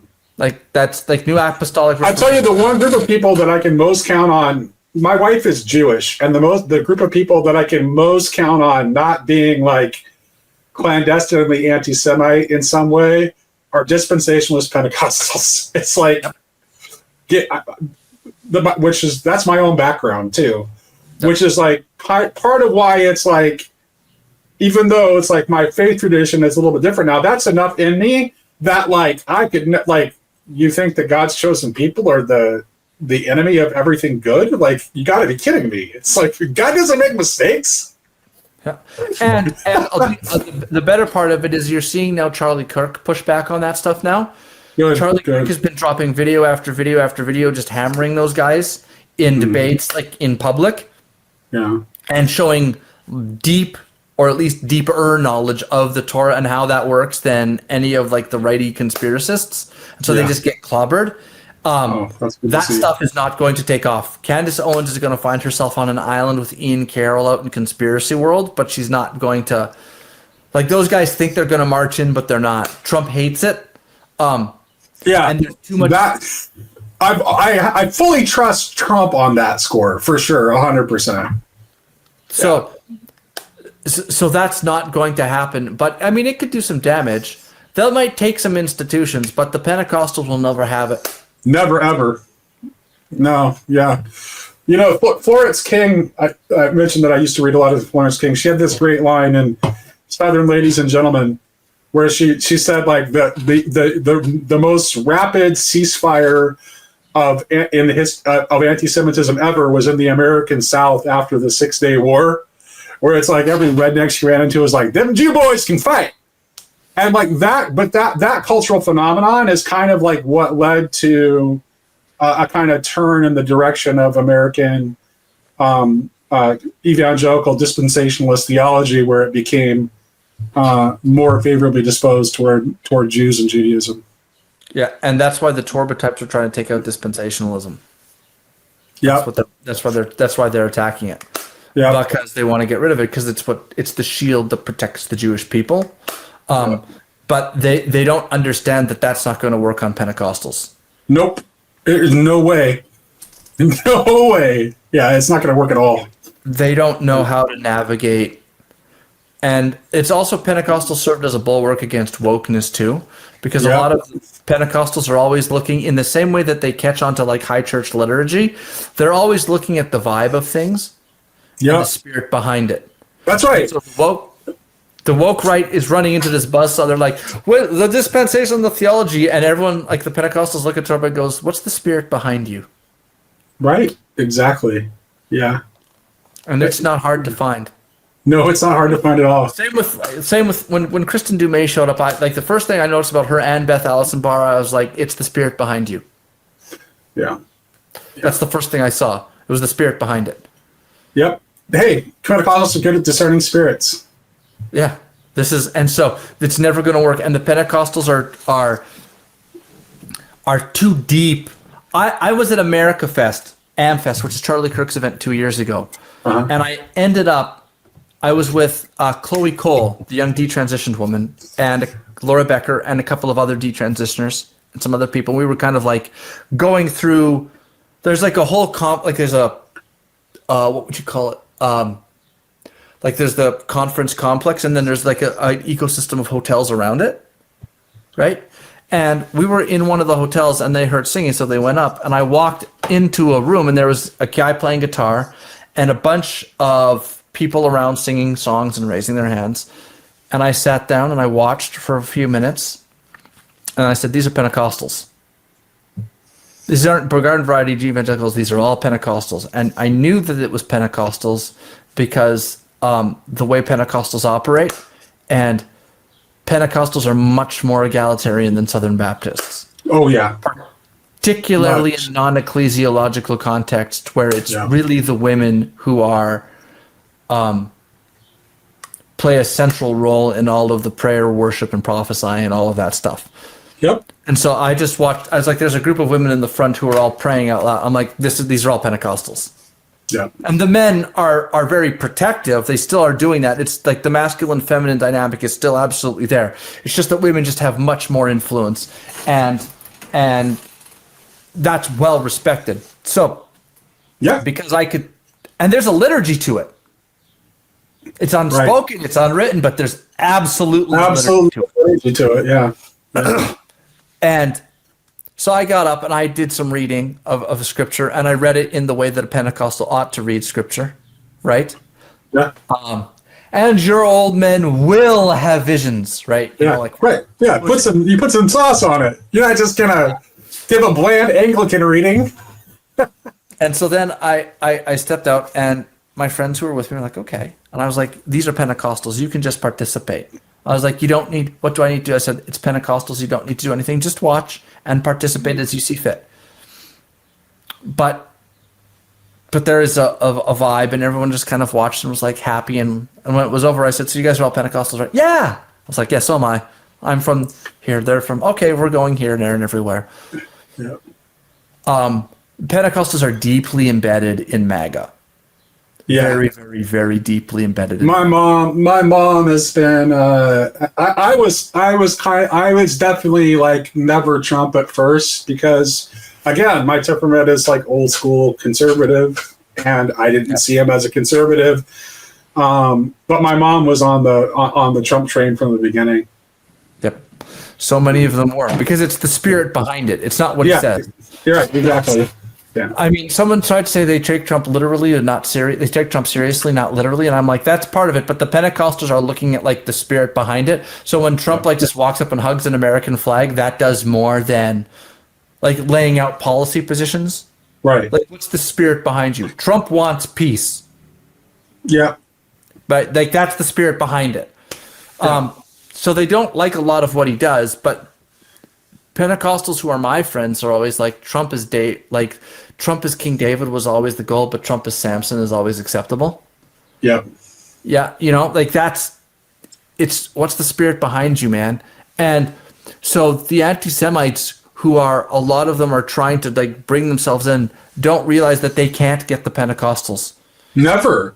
There's no chance, and it still remains like the fastest growing portion of the church in America. Like all the, you can talk about like how Americans are go to church less, but the Pentecostal movement has continued to grow through the entire thing.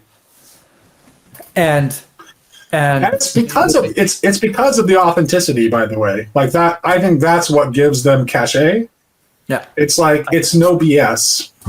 Yeah, the Pentecostals are unashamed about what they are. Yep, they're not. They don't have status anxiety. This goes back to that thing that exactly right. When Paul was talking about the two holy post women were like, well, about method of cultural engagement, and like you get this distinct vibe that a lot of those people are like. Think the fundamentalists like you're embarrassing me, right, in front of my friends. Whereas the Pentecostals are like, I'm humiliating.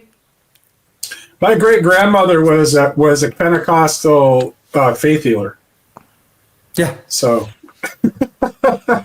it's like that's okay, and the Pentecostals will make a lot of the Christian nationalisty types got livid. And we're going off because Harmeet Dillon gave a prayer at the RNC, a Hindu prayer.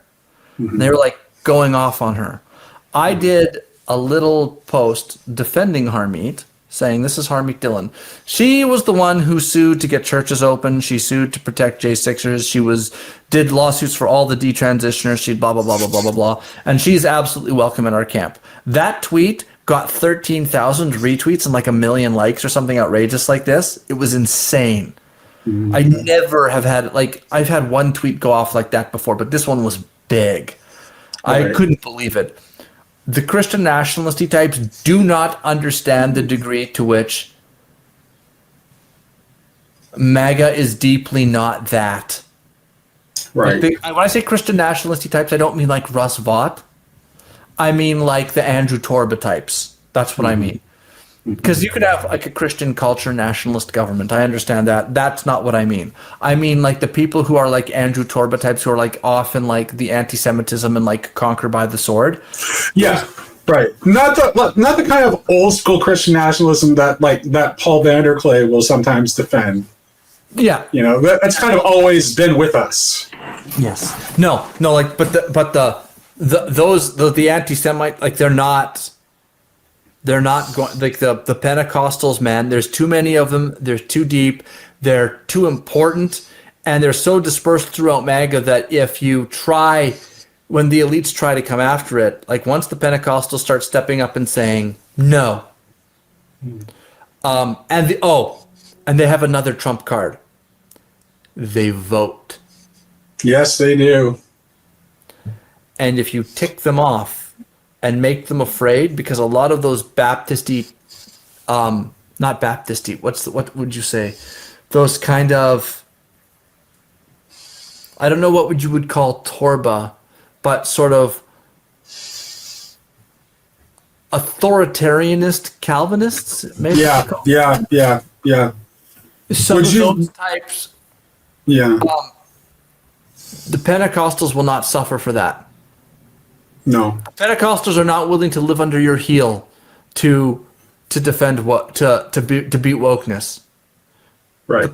They just won't, because we have freedom in Christ, so we're not Yep. going to accept that. We'll just That's right. like, I don't think they realize that Pentecostals think that, like, if I just refuse your heel and refuse to give to you, even if you kill me, I still won. Yeah. So I can just not vote for you, and I won't vote for you, and you can't. I mean, Pentecostals probably give somewhere between 6 and 8 million votes to the Republican Party. If you lose that, you never win another election, and that is a voting bloc that will move. Yep. If they think And has. logical. And has moved in the past. Yes, because they voted for Jimmy Carter. Exactly. That's exactly what I had in mind. They voted for Jimmy Carter. Yeah. Yep, they voted for Carter. They voted for, like, they'll move, and I don't know if there's a Democrat that can get them right now, but there certainly are some Republicans or some woke right people that could make them stay home. Yep. Yep. They're not willing. The Pentecostals are not willing to wield material power in the way that they are. Well, because they've always they've been like living, basically marginalized from the mainstream for a long time already. Anyway, Yeah. what are you going to do to them? Yeah. You won't be in the mainstream. They're like, we're already not there. Yeah, Right. Like, I mean, my little thing that I was at when we were sitting there, and I was explaining to my friends, to Laura and Chloe, what was going on. I was like, okay, these are Pentecostals. They're going to do this. They're going to do this. They're going to do this. I may participate. I may not. As the Spirit leads me, you'll see what that means, or maybe you won't. It depends. But those people gave a heartfelt prayer for Joe Biden, yep, and they meant it. Yeah, that doesn't surprise me at all. And they're not militant. Nope. In a certain sense, they're not Gramscian, but they're seeing the same thing that Gramsci sees, which is that the culture matters. But to the Pentecostals, you don't take over the means of the production of culture. Right. You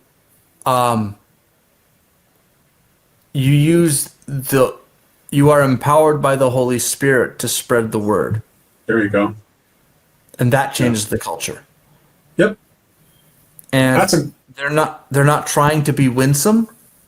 They're trying to follow the Holy Spirit. Now, sometimes that ends up with like weird stuff that comes out of Bethel, and it goes really south. But when it works, when it goes, when it catches fire, when the Pentecostals get grounded enough in the Word, and then they get a move of the Spirit, you get Azusa Street. You get widespread and quick movement of the gospel and shifts in culture. And the Pentecostals are not willing to wield material power because they genuinely believe that the spiritual realm is more powerful. That's why I think that's where I get my natural instinct toward political quietism and my not in the past having wanted to be involved in politics. I think that's where it comes from. It's from my Pentecostal upbringing, where it's like I don't really think the political is all that important in the grand scheme of things. So it's easy. So unless I see something that is like a real serious threat to the fundamental liberties that I and the rest of my countrymen enjoy, I'm not going to really do much.